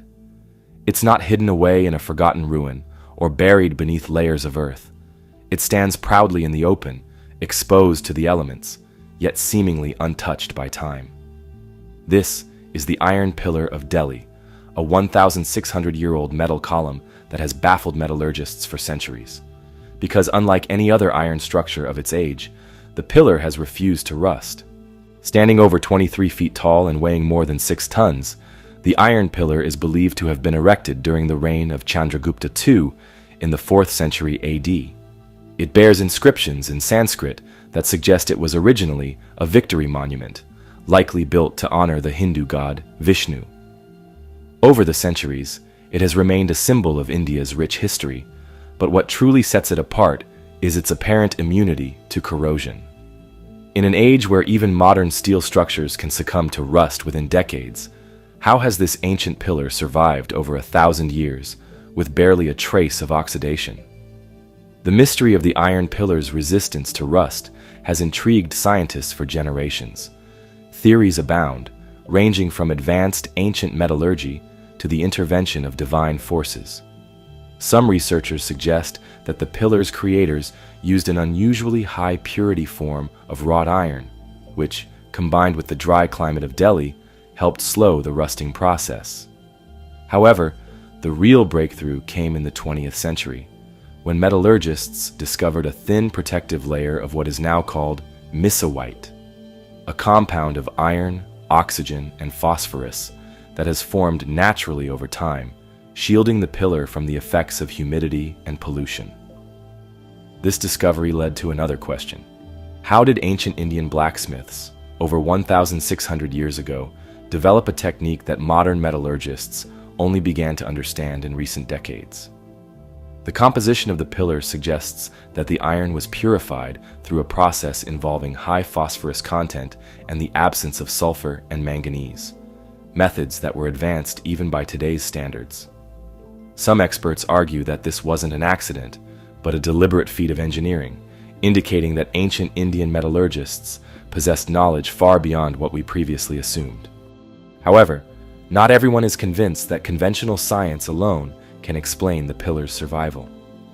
Some theorists believe the iron pillar is evidence of lost ancient technologies, hinting at a forgotten era of metalworking that surpassed even modern capabilities.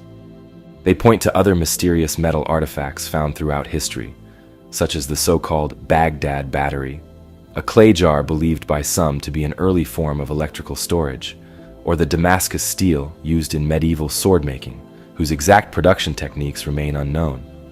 Others take a more supernatural approach, suggesting that the pillar was blessed by divine forces. According to local legend, the iron pillar was originally placed at the center of the earth by an ancient king to stabilize the land. When the British attempted to excavate the base of the pillar in the 19th century, they reportedly found it was not embedded deep into the ground, leading to the belief that disturbing it could bring disaster. Some Hindu traditions even claim that the pillar is linked to the god Vishnu, who protects it from decay. Skeptics argue that while the iron pillar is an incredible example of ancient craftsmanship, it doesn't necessarily indicate lost knowledge or divine protection. They point out that other iron artifacts, such as the rust-resistant iron beams in Indian temples, share similar properties, suggesting that this technique, while rare, was not entirely unique. Furthermore, controlled environmental conditions and the pillar's relatively low exposure to moisture have undoubtedly played a role in its preservation. Despite these explanations, the iron pillar remains an enigma. Even with our advanced technology, the ability to create a completely rust-proof iron structure without modern protective coatings is something that engineers and metallurgists still strive to perfect. Some modern scientists have even studied the pillar's composition in hopes of applying its corrosion-resistant properties to new materials, proving that ancient knowledge can still influence modern advancements. The Iron Pillar of Delhi is a testament to the incredible knowledge possessed by ancient metallurgists, an engineering marvel that has defied time, resisting rust in ways that even modern technology struggles to replicate. Whether the result of advanced craftsmanship, environmental conditions, or something we have yet to fully understand, it stands as a silent challenge to what we think we know about the past. But it isn't the only artifact that raises these kinds of questions.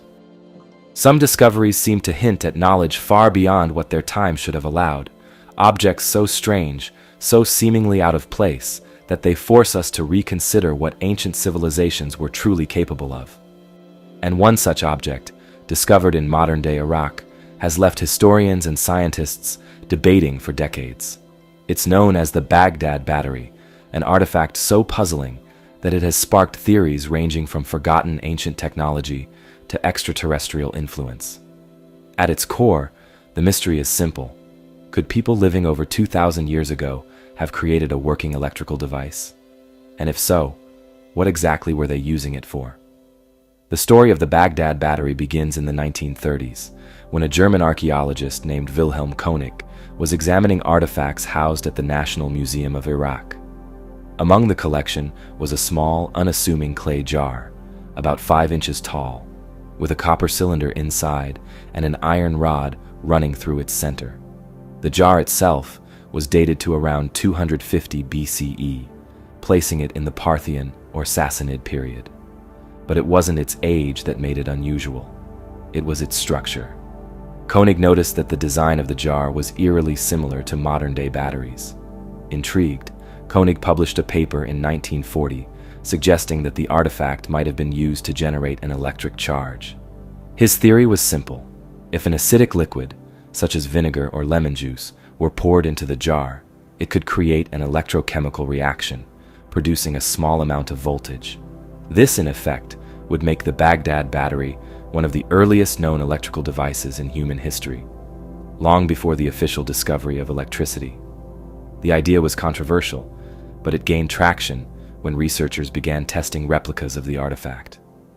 In the 1970s, American engineer Willard F. M. Gray built a working model of the Baghdad Battery, filling it with an acidic solution and measuring its output. To the surprise of many, it generated around 1 volt of electricity. Similar experiments have been conducted since then, all confirming that the device could, in theory, function as a simple battery. But the real question isn't whether the Baghdad Battery could produce electricity, it's why. What possible use could an ancient civilization have had for an electrical device? One of the most popular theories is that the battery was used for electroplating, a process in which a thin layer of metal, such as gold or silver, is deposited onto another object. Some ancient artifacts have shown signs of electroplating, though the evidence is far from conclusive. If true, it would suggest that the people of the Parthian or Sassanid period may have had a rudimentary understanding of electricity and used it for decorative or practical purposes. Another theory is that the battery had religious or medicinal uses. Some researchers believe that it may have been used in spiritual ceremonies, producing small electric shocks that could have been interpreted as divine power.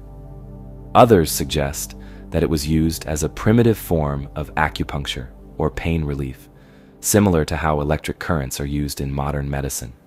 Then, there are the more speculative ideas. Some suggest that the Baghdad Battery was part of a larger, now-lost technological system, an early experiment with electricity that was later abandoned or forgotten. Others go even further, linking it to theories of lost ancient civilizations, suggesting that it was evidence of knowledge passed down from an earlier, more advanced society. And of course, there are those who argue that the artifact is proof of extraterrestrial contact, an idea that, while entertaining, lacks any real evidence. But not everyone is convinced that the Baghdad Battery was a battery at all. Skeptics argue that the jar may have simply been a storage vessel, possibly used to hold scrolls or documents. Some point out that similar objects have been found across the region, none of which show clear signs of being used for electricity. Others note that while the jar can produce a voltage, it would have been a weak and unreliable power source, making it unlikely to have been used in any practical sense. More recent research suggests that the device may have been nothing more than a simple container with no electrical purpose whatsoever. There is no ancient text or historical record describing its use, no indication that it was ever connected to a larger system, and no direct evidence of electroplating being practiced in the region at that time. Without more context, the truth of the Baghdad Battery remains elusive. Despite the skepticism, the mystery of the Baghdad Battery continues to fascinate. Whether it was an early attempt at harnessing electricity, a misunderstood artifact, or something else entirely, It serves as a reminder of how much we still don't know about the past. History is full of anomalies, objects that don't seem to belong, technologies that appear before their time. The Baghdad Battery may not be proof of an ancient civilization harnessing electricity, but it does force us to consider a larger question. How much knowledge has been lost to time? How many discoveries, once known, have been forgotten? And if an ancient battery could exist, even as an experiment, what else might be waiting to be uncovered? The Baghdad Battery remains one of the most intriguing discoveries from the ancient world, an object that, if interpreted correctly, could suggest that ancient civilizations possessed knowledge of electricity thousands of years before it was officially harnessed. While skeptics argue that its purpose may have been far more mundane, the fact remains that history is full of anomalies, artifacts and structures that don't fit neatly into our established timelines. Some seem to hint at lost knowledge, technologies that have vanished, or messages encoded in ways we still struggle to comprehend. One such mystery isn't an ancient device or lost technology, but rather a simple inscription, 10 letters carved into stone at an English manor house, a cryptic message that has resisted all attempts at decryption for nearly 300 years. Unlike the Baghdad Battery, which at least has some plausible theories regarding its function, this sequence of letters has no known explanation. No documents exist detailing why it was created, who designed it, or what it was meant to convey. Yet for centuries, some of the brightest minds, including World War II codebreakers, have attempted to crack its meaning, all without success. This is the story of the Shugborough inscription, an unsolved riddle hidden in plain sight. Shugborough Hall, located in Staffordshire, England, is a grand estate dating back to the 17th century. Originally home to the Anson family, it boasts sprawling gardens, classical architecture, and ornate sculptures. But among these historical features, one in particular has drawn worldwide curiosity: the Shepherd's Monument. Built sometime between 1748 and 1763, the monument features a carved relief of the famous painting, The Shepherds of Arcadia, by Nicolas Poussin. The artwork depicts a group of shepherds gathered around a stone tomb, pointing to the phrase "Et in Arcadia ego," often interpreted to mean, "Even in Arcadia, I exist," a poetic nod to the inevitability of death. Yet beneath the relief, something unusual is carved into the stone. A seemingly random string of 10 letters, DOUOSVAVVM. For nearly 3 centuries, no one has been able to definitively determine what these letters mean. There are no records explaining why they were placed there, no indication of who inscribed them, and no clear link to any historical event. Despite its relatively recent creation compared to other ancient mysteries, the inscription has resisted all modern attempts at decryption. Theories have ranged from the plausible to the fantastical, each one adding to the monument's eerie allure. One of the most enduring theories is that the inscription is linked to the Knights Templar, the medieval military order often associated with secret knowledge and lost treasures. Some believe the letters encode a message revealing the location of the Holy Grail, the legendary cup said to have been used at the Last Supper. This theory is fueled by the connection to Poussin's painting. Some researchers claim Poussin himself embedded hidden messages into his work, possibly tying it to the Templars. If true, the Shugborough inscription could be a clue left behind for those with the knowledge to decode it. Another possibility is that the inscription is a personal dedication. Some historians suggest it may be a coded tribute from Admiral George Anson, a member of the Shugborough estate's family and a famed British explorer. Some interpretations propose that the letters stand for an anagram or a Latin phrase, possibly one related to the Anson family's personal beliefs or achievements. However, no definitive translation has been agreed upon. Linguists have also suggested that the letters could be a religious phrase in Latin, such as "Orator ut omnes serventur," meaning "pray that all may be saved." But this interpretation, like others, is purely speculative, as no historical records link the Anson family to such a statement. One of the more intriguing aspects of the Shugborough inscription is the fact that it has defied the efforts of some of the most skilled codebreakers in history. It is rumored that during World War II, British codebreakers at Bletchley Park, the same minds responsible for deciphering the Nazi Enigma code, attempted to solve the mystery, but found no clear answer. Even in the modern era, cryptologists and amateur codebreakers have analyzed the sequence using various cipher techniques, but no universally accepted solution has emerged. Some skeptics argue that the inscription may not be a cipher at all. It could have been a decorative element, meant to appear mysterious, without actually encoding anything meaningful. However, if that were the case, why would no documentation exist explaining its intent? Why would someone inscribe 10 letters onto a highly detailed monument without leaving any record of their significance? The lack of any clear explanation is precisely what keeps the mystery alive. One of the most bizarre theories suggests that the letters represent an early form of steganography, a method of hiding messages within text or images. Some believe that the inscription could be a key to unlocking a larger code hidden elsewhere on the estate, or even within other historical documents.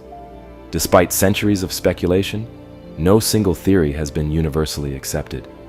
The Shugborough inscription remains one of the most enduring unsolved codes in history. Unlike ancient scripts or undeciphered languages that may require extensive historical context, this is a puzzle that should, in theory, be solvable. And yet, it has resisted every attempt to unravel it. What makes the mystery so compelling is not just the inscription itself, but the eerie possibility that its meaning may be lost forever. Without any contemporary records explaining why it was created, its true purpose may never be known. Some believe the answer is still out there, waiting for the right mind to crack the code. Others fear that, like many historical enigmas, the truth may have died with the person who carved it. The Shugborough inscription remains a haunting enigma, a string of letters carved in stone that defies explanation.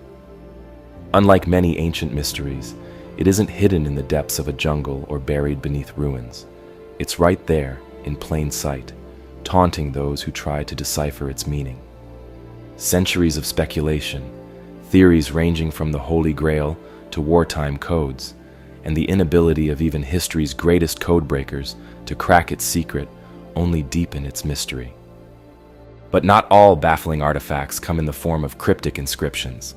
Some take the shape of elaborate carvings, images that shouldn't exist, depicting scenes that challenge everything we think we know about history. And deep in the deserts of Peru, a collection of such carvings has been stirring controversy for decades. These are the Ica stones, thousands of smooth, engraved rocks that appear to tell a story no one can explain. Etched into their surfaces are images of extinct animals, advanced medical procedures, and, most unbelievably, humans coexisting with dinosaurs. Are these stones evidence of a lost chapter of history, a sophisticated hoax, or something even stranger? The Ica stones first came to public attention in the 1960s when Peruvian physician Dr. Javier Cabrera Darquea received one as a birthday gift. The stone, dark and smooth, was engraved with an intricate design, one that immediately piqued Cabrera's curiosity. It seemed to depict a prehistoric fish, an image that shouldn't have been known to ancient peoples. Fascinated, Cabrera began searching for more, and what he found was astonishing. Thousands of similar stones had been unearthed near the small town of Ica, scattered across the arid landscape and buried in nearby caves. Their carvings ranged from the bizarre to the impossible. Humanoid figures riding dinosaurs, detailed representations of heart transplants and brain surgery, even what appeared to be star maps. The stones seemed to suggest knowledge far beyond what should have been possible for ancient civilizations. The sheer number of stones was staggering. Estimates suggest that tens of thousands exist, many now housed in private collections or small museums in Peru. But their origins remain a mystery. Who carved them? When were they made? And, perhaps most importantly, why do they depict scenes that shouldn't exist? One of the most perplexing aspects of the Ica stones is their depiction of dinosaurs. The engravings show creatures with long necks, plated backs, and spiked tails, figures that bear a striking resemblance to known species such as the Triceratops and Stegosaurus. Mainstream history tells us that dinosaurs went extinct around 65 million years ago, long before humans appeared. Yet the stones seem to suggest that whoever carved them had first-hand knowledge of these prehistoric creatures. Could this be evidence that dinosaurs and humans once coexisted? Some proponents of alternative history theories believe the stones offer proof of a lost civilization, one that existed far earlier than conventional timelines suggest. Even stranger are the images of what appear to be advanced medical procedures. Some stones depict detailed surgical operations, open heart surgery, organ transplants, even what seems to be brain surgery. The figures in these engravings hold tools that resemble scalpels and forceps, working with a level of knowledge that shouldn't have existed in the ancient world. Cabrera himself was convinced that the stones were evidence of a technologically advanced society that predated known history.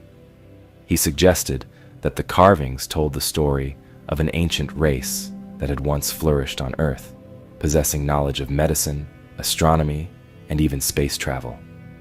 According to his theory, this civilization eventually perished, leaving behind only these enigmatic stones as their last message to the future. But despite their astonishing imagery, the Ica stones are shrouded in controversy. Almost from the moment they were discovered, skepticism surrounded their authenticity. One of the most damning pieces of evidence against them came from a local farmer named Basilio Ushuaia. In the 1970s, Ushuaia admitted to carving some of the stones himself, using a knife and simple tools to create the engravings. He even demonstrated the process for journalists, showing how he could produce similar carvings in just a few hours. Following this revelation, many dismissed the stones as an elaborate hoax. If a single farmer could replicate the engravings with ease, the logic went, then the entire collection must be fake. The Peruvian government classified the stones as forgeries, and mainstream archaeologists largely abandoned them as a serious subject of study. However, the controversy didn't end there. While Ushuaia admitted to faking some stones, he later retracted his confession, claiming he had only said it to avoid legal trouble. Peru has strict laws against selling genuine archaeological artifacts. Some researchers also pointed out that while modern engravings could be easily identified, many stones showed signs of extreme age, with weathering patterns suggesting they were far older than Ushuaia's claimed forgeries.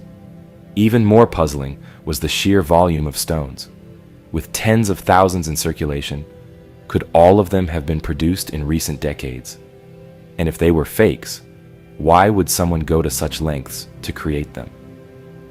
The debate over the Ica stones continues to this day.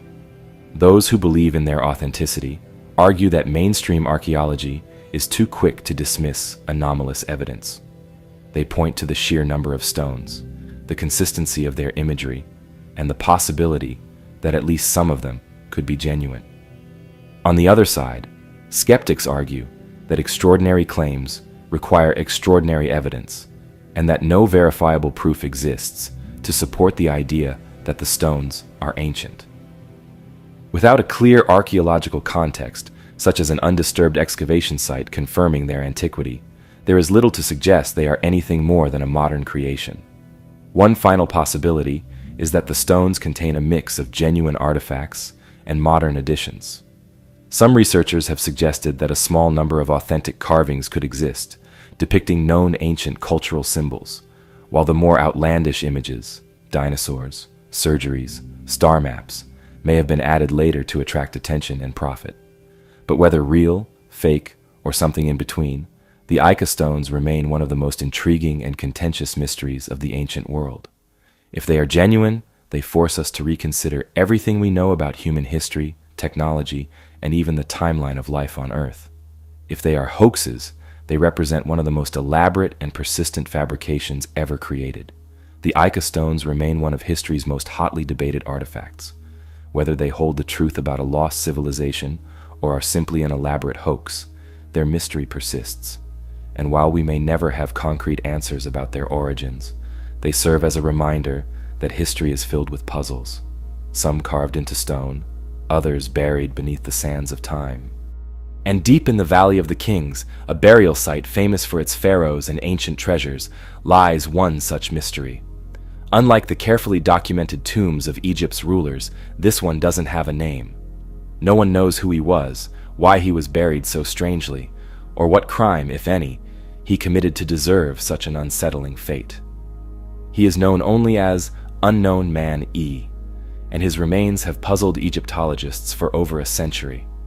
His body was found in a way unlike any other, wrapped in sheepskin, a material considered impure by ancient Egyptians, his face frozen in what appears to be a scream. Was he a disgraced prince, a traitor, or someone erased from history for reasons unknown? The discovery of Unknown Man E dates back to 1886, when Egyptologist Gaston Maspero and his team were excavating a cache of royal mummies in Deir el-Bahari. Unlike other burial sites filled with treasures and elaborate inscriptions, this chamber was different.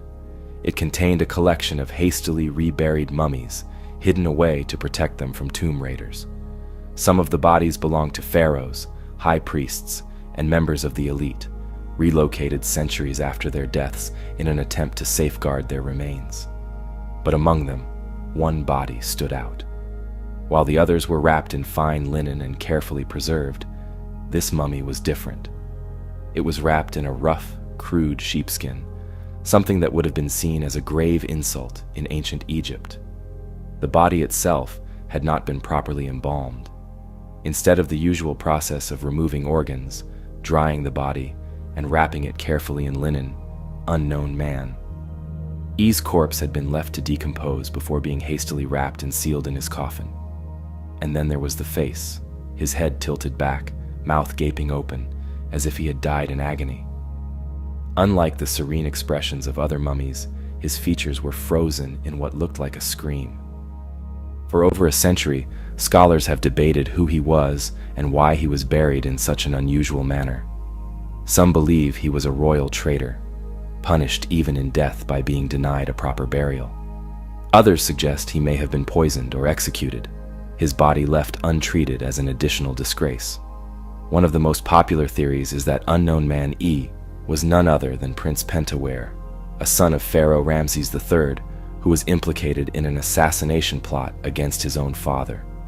According to ancient records, Pentawere was involved in what became known as the Harem Conspiracy, a plot orchestrated by one of Ramses III's wives to place her son on the throne. When the conspiracy was uncovered, those involved were sentenced to death. However, Pentaware's punishment was unusual. Some sources suggest he was forced to take his own life rather than be executed. This aligns with the strange state of Unknown Man E's remains, his unembalmed body, his disgraceful burial, and his final expression, which some believe could indicate poisoning or strangulation. In 2012, DNA testing added weight to this theory. Scientists compared the genetic material of Unknown Man E with that of Ramses III and found that they were directly related. The results suggest that the mysterious mummy was indeed the son of the murdered pharaoh, strengthening the idea that this was Prince Pentawere, punished for his betrayal and denied the afterlife. But not everyone is convinced. Other experts argue that the sheepskin wrapping and lack of embalming don't necessarily indicate disgrace. Rather, they could point to foreign origins. In ancient Egyptian culture, foreigners were often buried differently from native Egyptians, with different burial practices and fewer elaborate rituals. Could Unknown Man E have been a foreign prince, an enemy of Egypt, or even a hostage held by the royal court? Some evidence suggests that foreign dignitaries and prisoners were sometimes buried in ways that differed from traditional Egyptian customs. If he was an outsider, it would explain why his burial was so different from the others found in the tomb. Another theory suggests that his death mask-like expression was not due to agony or execution, but was instead a result of natural decomposition. When bodies are not properly embalmed and left untreated, the jaw can fall open, creating the illusion of a scream. This would mean that rather than dying in terror, Unknown Man E simply decayed in a way that left his face in an unnatural state.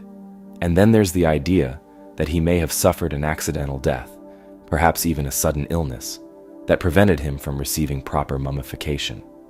In ancient Egypt, proper burial rites were crucial to reaching the afterlife. If someone died unexpectedly and could not be embalmed in time, Their soul was believed to be at risk of wandering forever. Despite modern science and advanced forensic analysis, we may never know the full truth behind Unknown Man E.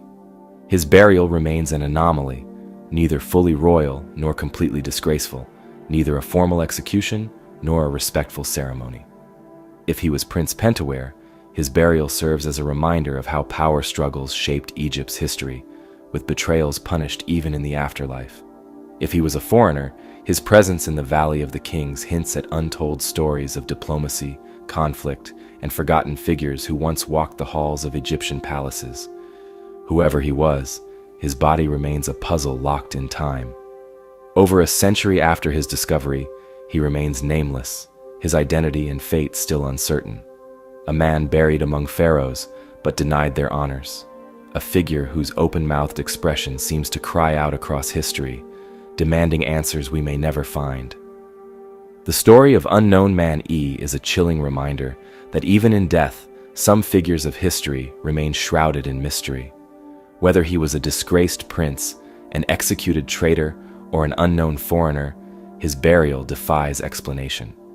His remains, locked in an eternal scream, leave behind a haunting question, one we may never fully answer. But he is not the only great figure whose final resting place remains a mystery. One of history's most powerful conquerors, a man who built an empire stretching from the Pacific Ocean to Eastern Europe, also disappeared without a trace. His armies changed the world, his name inspired both awe and terror, and yet, after his death, he vanished completely.